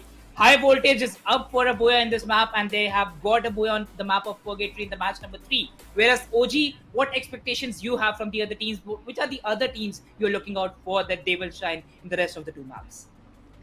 Yeah, I think right now the only team that hasn't made their way up, and I think we've talked about them quite a bit, is T2K. Another team that I might expect a resurgence from is BitX, because towards the later segment of that first rotation, BitX were the ones who popped off and had a very consistent showing. So that consistent showing has slowly warmed down though, and I want that small narrative to change. I feel like BitX are one of those few teams who are not in the top 10 as of yet, but who certainly have the caliber to maybe even contest for the podium places at the end of the league stage. Indeed, like right now, looking forward to Team High Voltage. They have got 252 points. Highest number of points that they got a map on was Bermuda, whereas Poison is their best key player. But today, right now, to look forward to Team MLE. It's a time where Superman has to pick up for his team. Moonlight Esports, they really need to come back with all the power that they have, because again, they really need to dethrone Team vBros so that they can be there in the top 2. And when tomorrow they're not playing, they can still stay in the top 5. Now that we are left with only 2 games to come forward, those are Purgatory and Alpine. Yeah. One thing I love about both Purgatory and Alpine is the fact that there's a very definite part of the map that could be deemed as real estate, right? The terrain on both these maps don't really encourage you to be lazy in terms of rotations and your approach to it. So you see a lot of teams who get caught off guard during that rotation phase. Until that rotation phase, you're more or less secure once you have turf and territory. But that's, again, very finely marked. So that is something that is going to encourage these teams to commit to early fights if they want to get to it with equal pegging. And I think that right now, with the way this day has been going, we have so many revenge arcs that we might get to see one in fruition very early on in this map, hopefully. That's what I'm looking forward to, Mridul. What about you? Well, look forward to the players right now are really pumped up for the map of Purgatory. I'm really looking forward to how the teams would still perform in this match, because this is the map of Purgatory. You go slow, you still survive. You go fast, you still survive. Whereas just the match, week 1, day number 2, game 7 right now in front of our screens. The flight path, straightforward, cutting the map into the half of Stu. The teams have started to fall off on their usual drops. Morehouse for Team TRU, Team Reunited. T2K going towards Ski Lodge, where they still want one single player on the side of Forge. Team BitX going towards the Crossroads. It's a bit high, like a lot of distance to cover for them. And then you see Team Sanura Gaming Esports near about the compounds of Team BitX. So an initial fight might pop up here. Whereas STN is also gonna engage against Sanura Gaming Esports. So Sanura Gaming Esports caught in a bit of bad problem. Look forward to Team TBS and NES. They are up, looking really good for the blue tier loot that we see on the southern part of the map. STN against Team Sanura Gaming Esports. Yeah, Stranger haven't been having the best of times. And I also see another 3 team affair over on the other side of the map. So a lot of early fights that we now get to look forward to. Like we said, a lot of these fights that we're going to get to see in terms of revenge arcs and sometimes targeted harassment, cough, is going to be in these early segments. And did he just get punched to death? Oh, no. Oh, the heartbreak. That's Painful. the first blood. Like it's painful more than the heartbreak. Misery. Yeah, and Aryan's down as well. An abysmal start. Stranger, finally a turn of fate, a turn of luck. And SC yet again need to run for the hills, run for their lives. Yeah, SC haven't been having that great of a bounce back, my friend. It's uncharacteristic to some extent, but it pains for me to see. It doesn't work out every single time, right? It is a pain. It is a pain right now on the side of Team Sanura Gaming Esports. But look at Team TMP. Previously, they had the height advantage on Kalahari. But still, if you're going to lose, you're going to lose, right? Even if you have the height advantage, the circle is favoring you. There comes a team who has got that momentum. It is their stronger map. They have got the kills. They've got all the power that they can get on a single map. Look forward to Team Battalions all the 4 kills. Still, the squad hasn't been wiped out, but now they're just dashing forward, bashing and looking to clear down one of the last players surviving from TMP, that's T-Pain. And yes, hunted and caught in that death. TBS have been performing exceptionally well for the start of this map. They've gotten 4 kills in the bag already, and they're looking bloodthirsty for yet another. Ben, no way he would have survived that.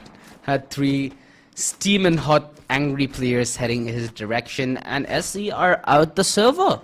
3 minutes, and we have a team out, Mridul. I think this is one of the fastest outings of a team in the Nepal Championship so far. At least it's up there. Indeed, we saw some players going down, but a whole team going down where you have a revival point coming up for you after 30 seconds. So yes, it is a squad wipe indeed. But look at that, you have lost 9 players. Then again, you see 2 players getting that revival. And now it's Napestar Esports up for a fight against Moonlight Esports. The top 5 having the fight amongst themselves. It's a battle. And they have took it so seriously that they first want to eliminate those enemies who stand against them to be there in the top 5, and then look forward to the rest of the game. Look at Campsite being the blue tier loot. TBS got a good amount of loot, and then TMP was just thrown out from their position. NES and MLE might be in a derby. They're certainly getting their gloves off. They're more than willing to have this fight here. Mind you, both teams have been looking exceptionally well today, haven't they? But NES, I think, arguably the better of the bunch. They do end up trading this evenly. And MLE forcing the issue. They have isolated Mamba. They want to rush him down. It's Sudhir who's charged his way up there with a bike, but has that shotgun to then get up close and personal with his comrade. Ooh, 50 damage, and he's bound to take full damage as well. Down to 30, down to 0. Beautiful job. And that is a revenge arc, well served, truly as cold as it gets. And right now, yeah, we've seen one team out the server already, another team dangerously close to being the second one out. This is an unpredictable purgatory. At least that aspect of purgatory hasn't changed one bit. Dude, every single thing is a fair in a battle royale. The battle royale won't always favor you. It's all about luck, where you always talk about strategies also coming into play, your gun power coming into the play. But then again, how the game favors you, what the team strategy is looking like right now. Look at Emily. They approached Zuki Esports, but then they know they had already engaged in a fight. They don't have that amount of loot. And whereas Zuki Esports, if they really need to come back to the zone, they again have to fight against Emily. So why just lose your spot? Why lose your favorite position? Why lose out on a good position that you have? Wait for the team. They'll come back to you again. Yep. This slow start from some of these teams, it's gonna encourage the rotation now, and I'm dying to see how the circle's looking at this point, because that's gonna be how we get to understand these teams' tendencies and their mindset. Stranger, they did get a squad wipe in the start, right? If I'm not mistaken, they got like 2 kills or something along that line, so they're gonna be pretty content with the way things have started, and they've situated themselves into what some people would consider prime real estate. TBS over on the other side of the map towards Campsite, they find another frag to their name, and TBS, they don't really have any plans of having any real estate at the moment. It seems like all they're interested in is pit stops. They just keep getting these lurks that are spread all around the map who are trying to get intel themselves. Once you start feeding yourself in a situation like this, you might just rotate into, let's say, unwelcoming territory, and that's when things start to get a little sweaty. So I hope for their sense they're using a reliable map.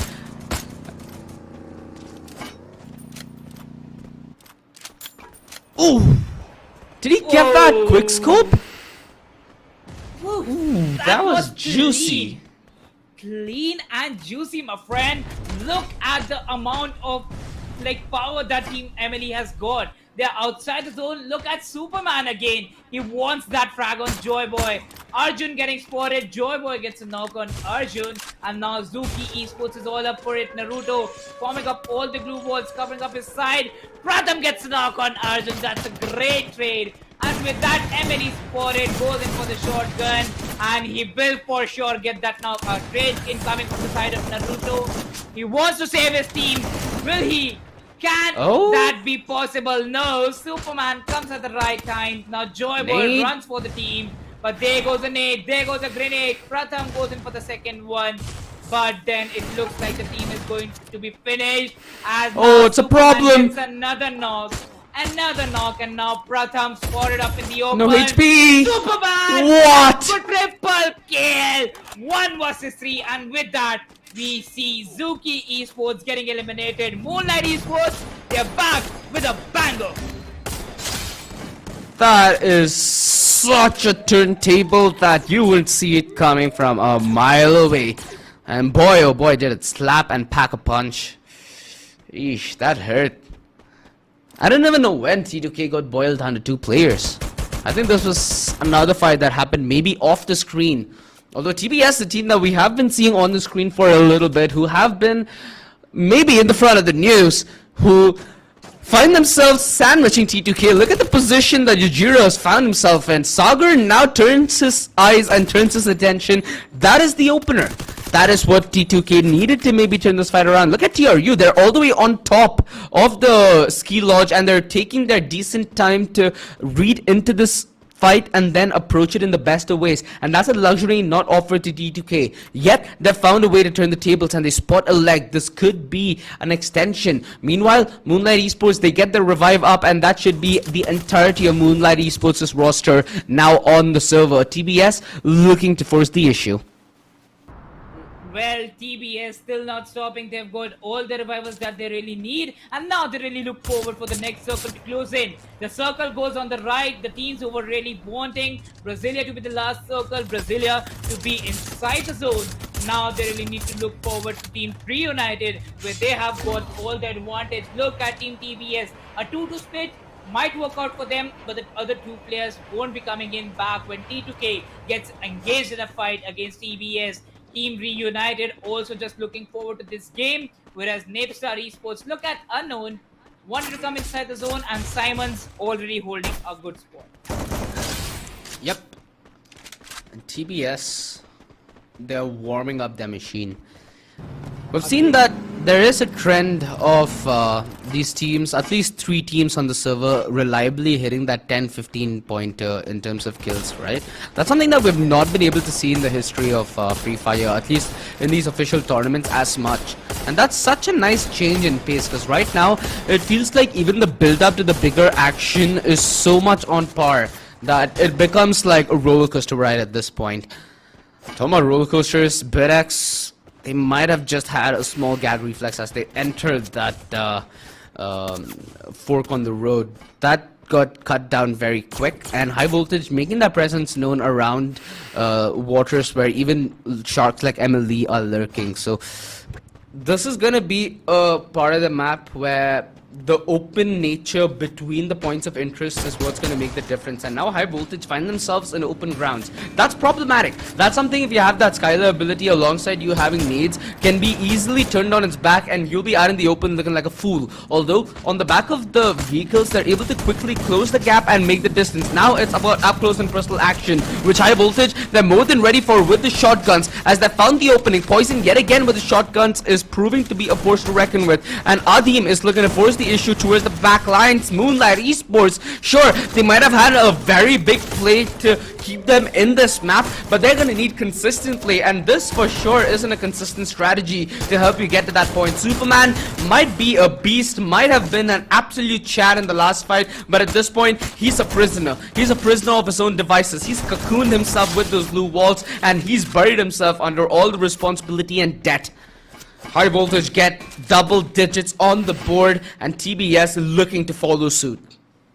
Well, from the start of the map, High Voltage was looking really strong on the map, right? And when you look forward to Team TBS, they already got a squad elimination, and now they're looking forward to get the grounds of Team Reunited. Team Reunited dropped on Ski Lodge. They have stayed here from the start of the map. Got some revivals, but again, they don't have the perfect weapons right now to fight against Team TBS. But look at Nepstar Esports, Simons and Yujiro getting all the tags. Was barely surviving on edge of that HP. TBS will spot all the players from Team Reunited as Trophy goes in for the next zone. TBS, they better finish off what they started quick. I'm hoping for their sake, because they don't have that window. That's no longer a luxury at this point. Circles are closing in and teams are soon going to be wary of the position. And at these moments, it's positioning that's going to make a decent bit of difference. It's about hit positioning generally being known by other teams. And right now, BitX choosing the perfect moment to open fire on High Voltage, who are caught in that low ground, caught with their backs turned, and they're paying the price for it. Look at that, 3 members down already, and it's Lurie yet again trying to lurk, trying to be the solo member who carries this flag forward just for a little longer. Because at least in the kill departments, they are sorted. They have 12 kills totally. Lurie needs to focus on surviving and not fighting back, and he's running out of resources. You can see that he has only 2 glue walls left. This is a region of the circle that's well isolated, so BitX had the opportunity to nag a couple more points and confirm what they've started, not allow High Voltage to come back on their feet and have the ability to fight back. Lurie, again, things not working out in their favor on the map of Purgatory, where it looked like they had a booyah for themselves. They were all ready for that. But he's done, eliminated by the vehicle. It's all done for Team High Voltage, and now we have the last 16 surviving for this game. 10 players in this match. Team Battalions, the Battalions with 12 kids on this map. They have all the power, they have all of it, and there he goes with the grenade, gets 80 damage on the enemy player, and BitX is back with the squad. Yeah, BitX are back. TBS, though, looking not to be denied at the moment as they force the issue, and they should be the last member from TRU to bite the dust. They've been on a monstrous spree this entire map, and at least in terms of faces that haven't gotten the booyah yet, TBS now are looking to be in a very good position with that high ground that they found themselves with, right? It's BitX who have that full roster, but more importantly, they have members who are just revived. So loot something that they might need to work around with, and they need to make do with lesser weaponry. Although they're doing a pretty good job cleaning up that southern end of the circle that is boiled down to the last 2 squads. Although TBS, unarguably the bigger hand in this trade. Well, still not stopping. It's a 4 versus 4. BitX going up against Team TBS, where TBS, they have the height advantage. They have all the 4 players surviving. And Team BitX, they have got that momentum. Who will get it is what the question we have right now in our mind, because BitX, it means a lot for them. And TBS, it means a comeback in the last 2 games where they still stand a chance to be there in the top 6. BitX's rotation now inside the circle, look how open it is. This is the hell and heaven of Purgatory, and this is what I love about it. You need to be a little more methodical with your approach. You need to have more of a constructive idea as to how you want to conduct yourself in a situation like this. You either have vehicles or you have real estate, one of the two. And right now, Azeen is trying to do his best to draw in the aggro and buy a little bit of space between him and his team to allow his team maybe to rotate. But right now, TBS's position, they have accounted for absolutely everything in the book. There is firepower, there is cover fire, although there appears to be a tough situation with Bantawa. I'm not sure if he's lagged out or something, but it's the worst possible time for him to be in a situation like that. Although BitX, now with their backs against the wall, they're forced to make the move. They're the ones who have to make the initiative, and it's unknown trying to make the rotation. BitX suddenly able to fight back, and they wipe TBS. The most unfortunate disconnect of the entire map and the entire tournament so far. BitX, we get to see these boys back up on the board, and I feel like we are in deja vu, my friend. Consistency works. OG once again had the lower ground, but had all the 4 players surviving, and in the end what matters is they got a booyah for the team. BitX Esports in a 4v4 fight with a lower ground disadvantage, and where TB has had it all. They just finished with 3 fights back to back. They had the momentum, but then again, when it's about 8 games, the consistency matters, not the momentum. Dude, and that's such a disappointment because they had everything going their way, Mridul. At this point, I couldn't think of what else to give them for them to take the booyah. Not only was the other team just getting a member back, what was it, a member? I think 2 members back on Two their members. feet with that revive, Yeah. and the Bit- loot wasn't looking that ideal. The positioning wasn't looking that ideal, but yet again, this is Free Fire. Sometimes logic just defines any kind of rationality and weightage in this world. And boy, oh boy, is it a delight to see, because the revenge arc that we're going to get to see build throughout this league stage, it's looking so hot already. I wonder what the limit actually is. Exactly, we have been seeing throughout the days that on the day number 1 and day number 2, the teams who are there in the top 5 on the overall leaderboard just finish the squads that they have competition against at the start of the very map, where they see on the overall standing, okay, this is the team that we really need to target, and then rotate. That's the strategy that right now I'm looking forward from each and every team. Just eliminate your enemy at the first of the map, then look forward to the game, because that is how you just go sober, you just go damaging, and then you're able to secure the kills too, where you already know that you have done your part. Looking forward to the highlights of this game. What we saw in this game was sheer domination from the side of the battalions. Starting from the match, they had 5 kills, and then they were unstoppable. But BitX Esports, hold your beer. Yeah, at the midway point, I felt like with these fights, it wouldn't be that big dog winning yet again.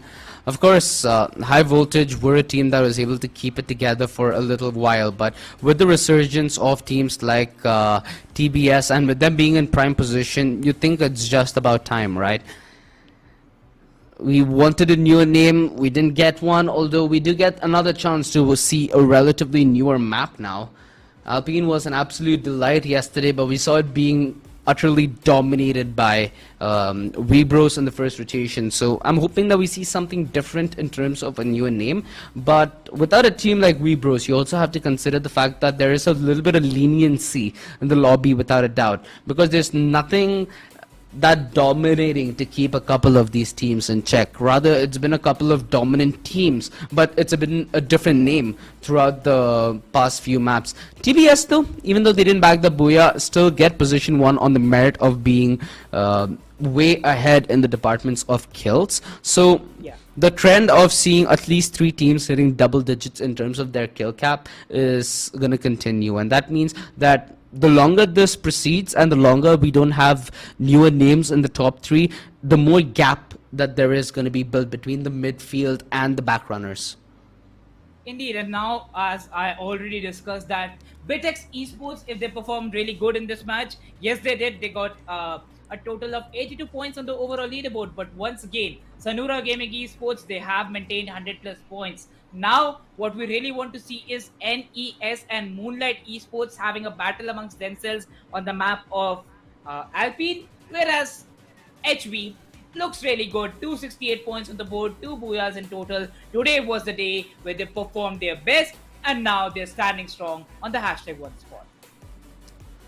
Yeah, they are by quite the margin, right? They have built a decent buffer, although Webros, at this point, I think we'd be a fool to doubt and question their ability to come back. They've certainly shown what they can do in one odd day. Now, the real task is going to be to maintain the consistency with that kind of a performance.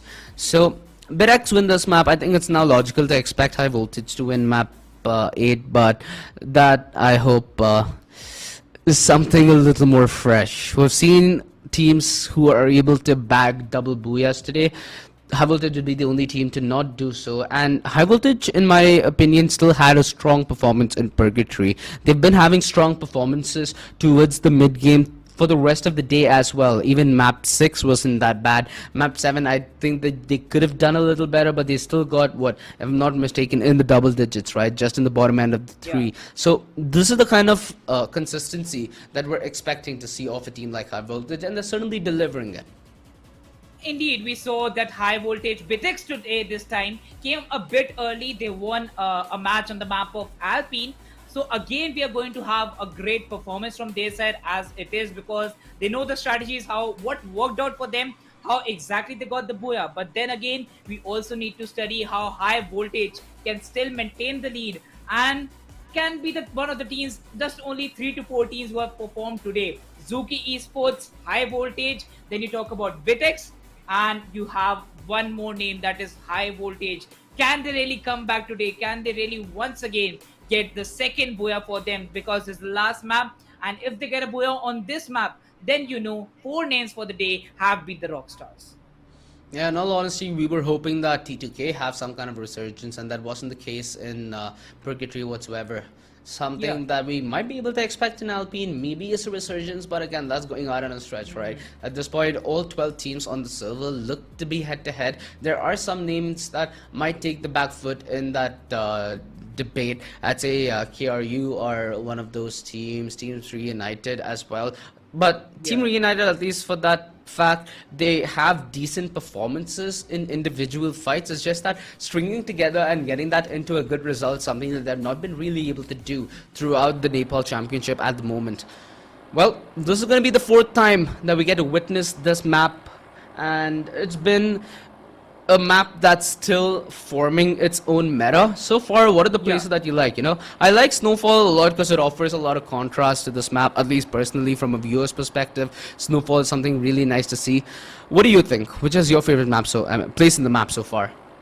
Militia indeed, because when the zone favors me, I just love it. And Militia is one of those places, it's like Kanye made a statement yesterday that it's the Brasilia of Alpine. Because if you're in Brasilia, you know that 3 to 4 zones are nowhere going from your side. And that's again the cause of Militia. Right now, according to the meta of the map, most of the zones land around Militia. So again, T2K once again have the middle of the map. They have the best position, just like Kalahari. But again, it's not about the best position. It's how you need to get and formed up with all the strategies that you have and make a fusion of it. Well, talk about the drop of fusion. We see 2 teams engaging in an initial fight. It's NES, and they're trying to fight off, who is it, SL? I think that this fight, more importantly, is something that SE should use as a rebound. Although NES aren't looking to allow that whatsoever.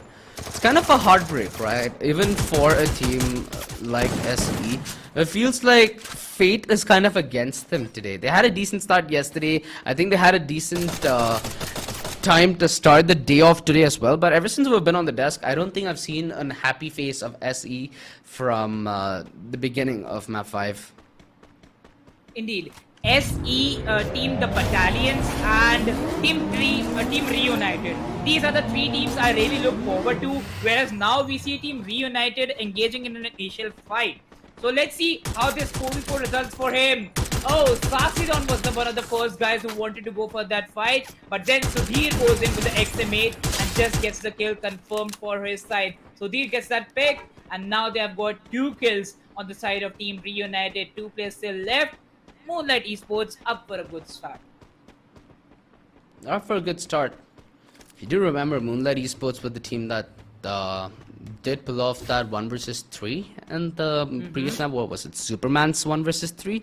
So it was oh, okay, what? They just walked in on Raza like that? Oh, they did him dirty. If I'm not mistaken, the last player is also on the verge of being hunted by Moonlight, so they're on the verge of getting a squad wipe here. Although, unlike Purgatory, this map's a little more relaxed, and we're still gonna have all 12 teams on the server. For now, we should have that revive coming in. Wait, I think we lost 1 team, didn't we? Yeah, we lost 1 team on the bat. We didn't lose them. They didn't even join. We had 42 players as the match even started, right? So we need to discuss that, like, because it was one of the last maps, some of the other teams might be losing confidence for the day. So they just need to rest and look forward to the next day coming in, because tomorrow they still stand a chance. Just look forward to their strategies. But again, it's quite against the sportsman spirit to still miss up on a match where you need to study this match in a whole. A new map in the competitive season, a new map in the competitive region too, and then again you have 8 maps, so it's tiring too, right? Heinzo comes up with a M1014, gets a knock on T2K, as now TMP makes an area of glue wall, makes a dome of the glue walls, and gets a kill confirmation on Team T2K. Yep, Team T2K. They're not in a ideal position to fight back. Look how split they are. They're not even in a vicinity where they can cover each other's off angles. So T2K, for all that concerned, I think that they need to start playing that rat game. Have one player just go on his survival mission. Ay. It's like we jinxed them today. I feel kind of bad, you know. I personally feel bad for them. If they manage to get something out of this trade, I'd say that's the best and most ideal situation that they can find themselves in.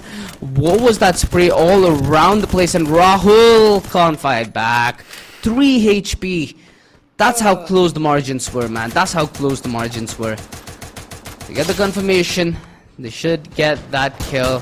Zeri should be able to heal. And T2K, the first team to get outed from the server. I'm sorry, T2K, if I cursed you in any way whatsoever. I shall not root against you for tomorrow, so at least you'd have a chance to fight back. For now, their fate, like you said, is written, and they're out the server. No revival, no opportunity for them to work on the deficit that lies ahead, for them to even fight in that midfield. And high voltage, they are gonna be up on the screen, and it's TMP that they're facing against, the team that I don't think we really got to see a prime display of just yet. High voltage, though, a team that's been absolutely killing it and slaying it today, and they look to be in control of the situation, top down under.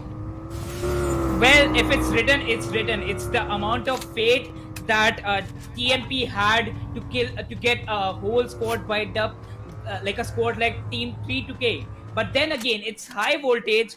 They just don't work on fate, right? They just work on kills. The hunger to get those kills and get the top 5 position never stops for high voltage. And today, they have been just running around with all the thunderbolts they have got, all the power that they have got from the voltages. Again, it's TBS now engaging against the Lone Wolves. And Unknown has been spotted getting shots on Neon. Also getting tagged from Ram. And Luffy comes back for the team. Comes back after a good revival, and Sharang is on the left side on the bridge where he has an off angle definitely to work out for. Yeah. Does he have any support is the question. Firepower could be of good use. The chrono exchange, and that forces them to get on the shotguns. A decent exchange in terms of HP, and Neon was on the back end of that trade.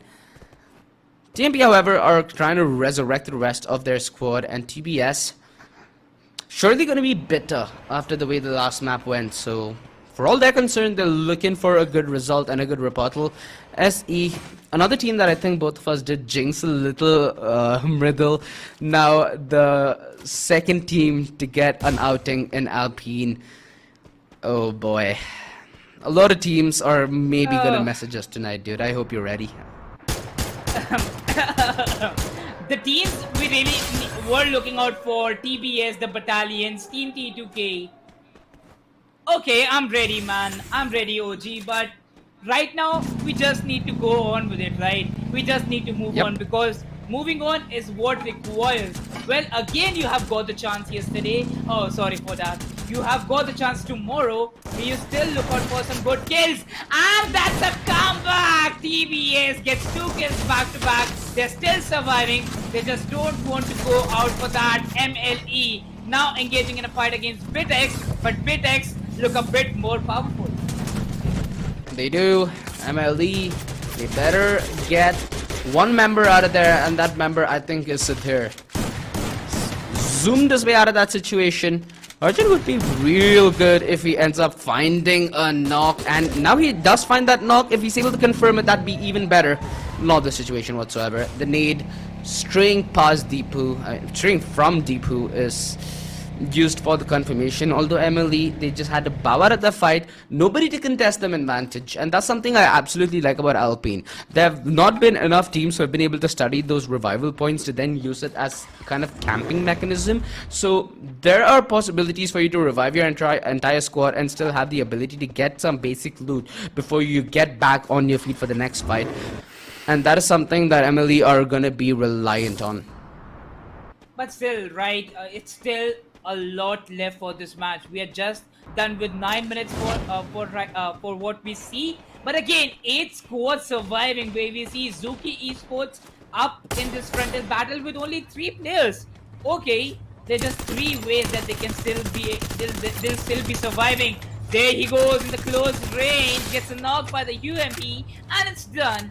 Kill confirmed. Zuki Esports now so damaging that they're still hunting down all the players that they're seeing. Again, one more zone closing in. TMP, they need to come back to the zone, where the zone goes down south, and now Rivermouth is what we see. TBS still survives. It looked like at one point TBS were getting eliminated, but again, they are the battalions. The battalions stand strong. They do. High Voltage making their way into this already populous town. You have TMP, you have BitX as well. And Luffy is just trying to bide his time inside that compound. I'm wondering if Novi is going to be clinical with his sweep. Oh, yeah. This bottom, Luffy. He's just hoping to be overlooked like he's another ornament in that house. He's been buried 10 feet under, and that's High Voltage claiming their 4th point for this map. So it's a slow start that High Voltage are at. But they're now gonna lock horns against one member of BitX, who is Megs, all by himself in the other end of this village. And on the other side, the remainder of BitX is already engaged with TMP. So no backup that they can deliver to their comrade, which means High Voltage are gonna have a free cookie yet again to add to their jar. BitX, they managed to get that revive up, and TMP are deterred from continuing that fight, which means High Voltage have found themselves to get this fight at the perfect time, at the perfect moment of asking. Indeed, and right now they're once again engaged in that fight. TMP Nice with knock. that grenade again Nice trade. eliminated. Nice trade, nice knocks, back to back, but oh, BitX with a bit of a surprise. Jumps on the face, gets that knock, gets that kill confirmed, and with that, High Voltage eliminating 2 squads back to back. That's TMP and BitX Esports for you. So BitX Esports eliminated in the top 10. Now we have the 6 squads surviving. Zuki Esports, they have 5 kills, but TBS, look at them with a side kill. Lone Bulls are getting eliminated at this moment. High Bulls Poison also gets a knock on MLE Superman as Zuki Esports engaged in a close range fight. A Joy Boy got the advantage of the enemy player, and with that, he gets that kill control. Yeah, I just hope that the Wukong didn't completely confuse him. That would have been a little hard to explain in the office. Well, they managed to get that. They managed to clean that. TBS, the rest of their roster, at least now, would be at a position where they can fight the remainder of Zeri, although they're not in position to capitalize on the last member of Moonlight being respawned. Okay. So the last man who would have gone down getting respawned, the fight that Emily have to pose should be a man down, and they're caught with their pants around the ankles by High Voltage, in fact, who have been delivering quite a lethal dosage of current. And with this entire arc of the circle being cleaned, they've isolated fights. They've been on the better end for quite a bit of this. 11 kills to add to the tally totally, and they still have their full roster up. This is a team that's gearing itself for continuing the trend of dominance today. Well, they're still not stopping, as now the battalions is going to engage against Zuki Esports. The battalions, we look forward for a good game from them, and now they're providing it to us. All the 4 players surviving with 9 kills in their hand, but look at Team HB. The squad has arrived, the mans have arrived inside the circle, and they're all set to engage against the Lone Wolves. High Voltage, a little split in their approach, but they managed to breach the compound together, and they need to work on the back of a little bit of teamwork here, because the setup is pretty decent and formidable that they have to face up against.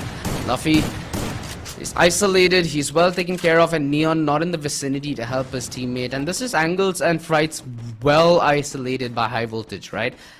They've breached this compound in a very disciplined fashion. They've not given a single frag away for free as of yet.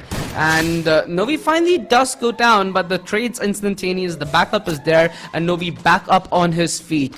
Moonlight Esports are going to be eliminated in 5th position. NES are a team that's looking strong. High Voltage, they've been dominant so far, and they have their entire roster up as well. I think NES are the only team right now in the server and in position to put a stop to this High Voltage spree.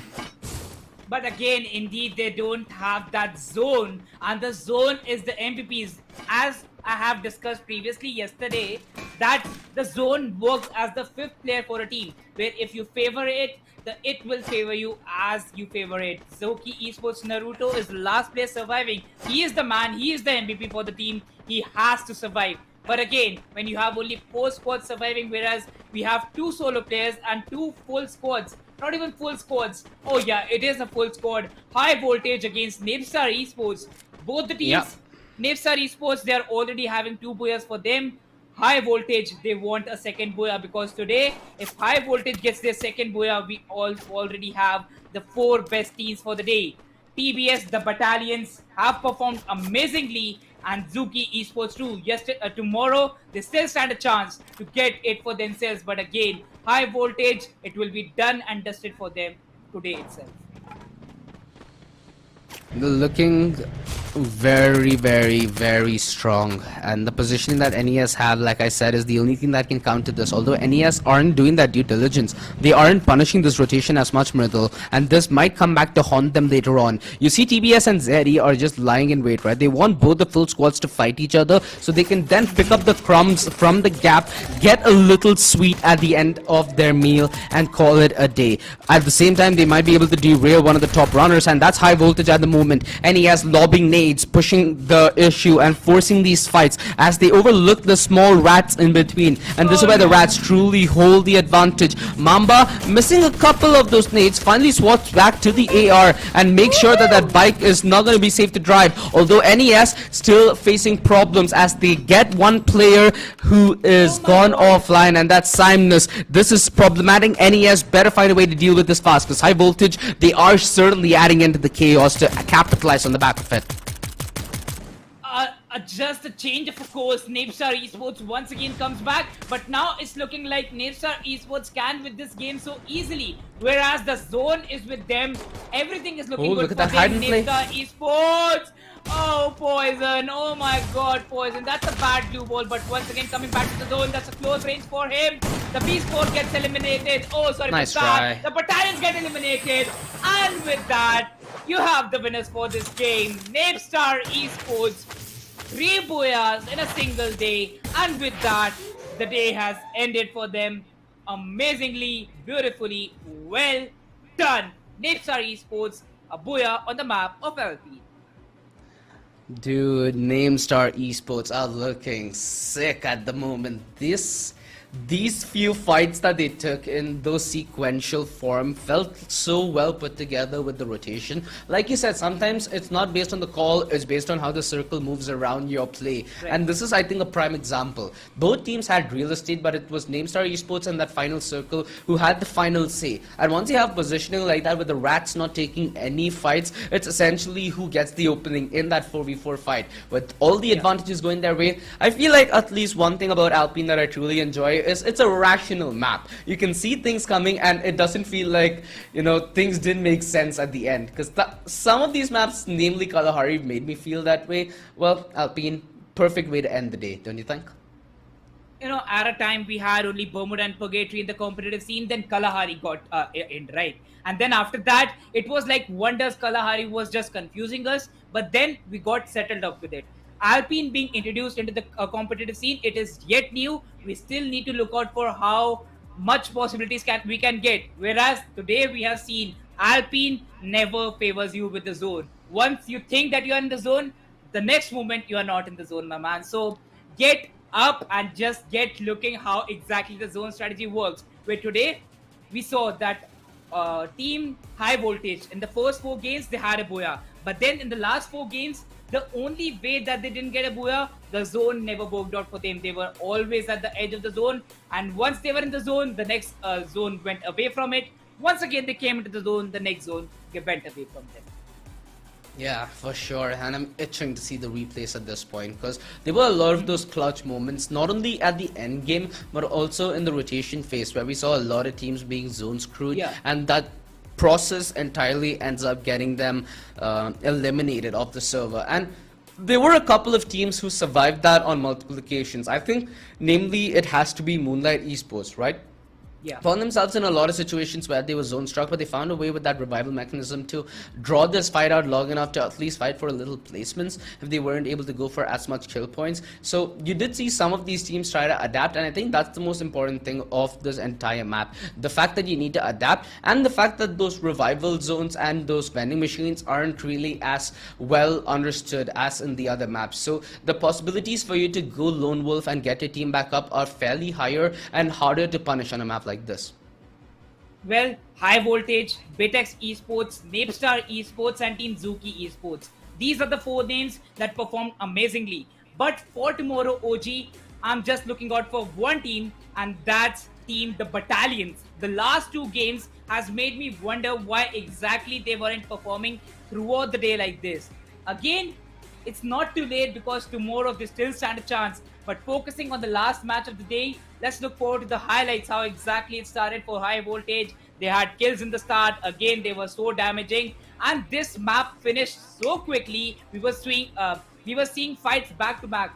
The map never stopped even for a second that we didn't see a kill or a revival coming in. And with that, Zuki Esports played with a 3-man, but still managed to be there in the top 5. For sure. And Pikachu yet again, right? Back-to-back MVP for the day. That's certainly got to be feeling real good about. Napestar Esports, in all honesty, walking into today, I didn't really expect to see this name as much, but they've certainly made a name for themselves in the starting of this league stage. And this is one of the few teams that have a good opportunity with the Free Fire Nepal Championship to make that name, right? Well, they're making every opportunity count for it. And right now, after the last game has ended, they have got 26 points from a single game. Indeed, a good one for them. And with that, they'll be there on the top of the board on the game standings. Again, Team High Voltage proving that even if they are there on the 2nd or the 3rd position, with those kills, the same amount of kills that they have got against Team Napestar Esports, they are having 23 points. And the best of you, what you can get is 20 plus points from a game, and you are maintaining that top 3 position on the overall leaderboard.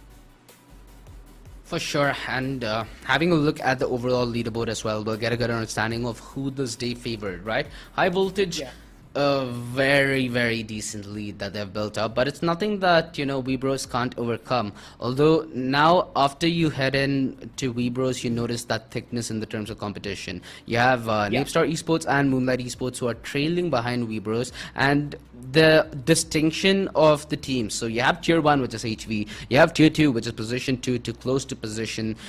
You can also include ALE. If ALE have a decent game, you can put them in the tier 2, and the rest of the teams being tier 3, waiting to get past that mark, but it's really triple digits that will help them get anywhere close to that. What a game, what a day. And Napestar Esports, 3 booyahs in the bag. They've set a benchmark for teams to beat, although Webros, I think, are leading in that department. Consistency is what's going to be key, and if Napestar Esports, alongside a team like High Voltage, are able to maintain this consistency over different days against different groups, these are teams that we need to be worried about later on, because the slots to get directly to the grand finals are very slim.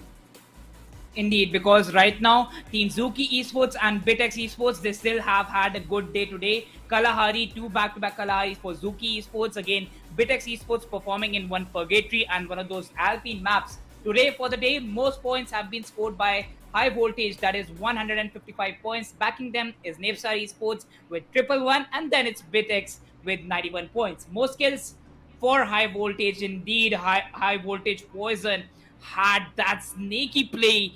Every single time he was there, he had those kills on the mark. And look at the difference again in the MVP individual kills. Novi is 15 kills behind, then Lure, again from the same team, is 5 kills point. So 3 players on the MVP board, and all 3 of them from Team High Voltage. That's just a small show of how dominant they were. Even though you might not see their name up on the blue screen as much, the consistency is what's keeping them very, very ahead of what the competition is. And if you want to be ahead of all the competition in your region, do follow us on our socials down below, both on Facebook and Instagram, Nepal Free Fire Official and Free Fire Official NP on Facebook and Instagram respectively. Heck, you can even follow both me and Mridul on our Instagram. It's at Mridul and at OG the Low Rest Chicken. So you know where to find us if you want to send us either love or hate. Depends on which team that we curse today, because this is going to be a long affair, and the journey has just started. Mridul, what's your take? How do you think this journey is going to proceed? Look, it's like just the first week that we are going to end with tomorrow, so the journey is still remaining. We are going to see the week 2 also coming up on 8th and 9th and 10th of July. So just stay tuned towards the stream. Today for the day, it's done. It's the end. Bye bye guys, take care, peace out, signing off. Thank you so much for coming in.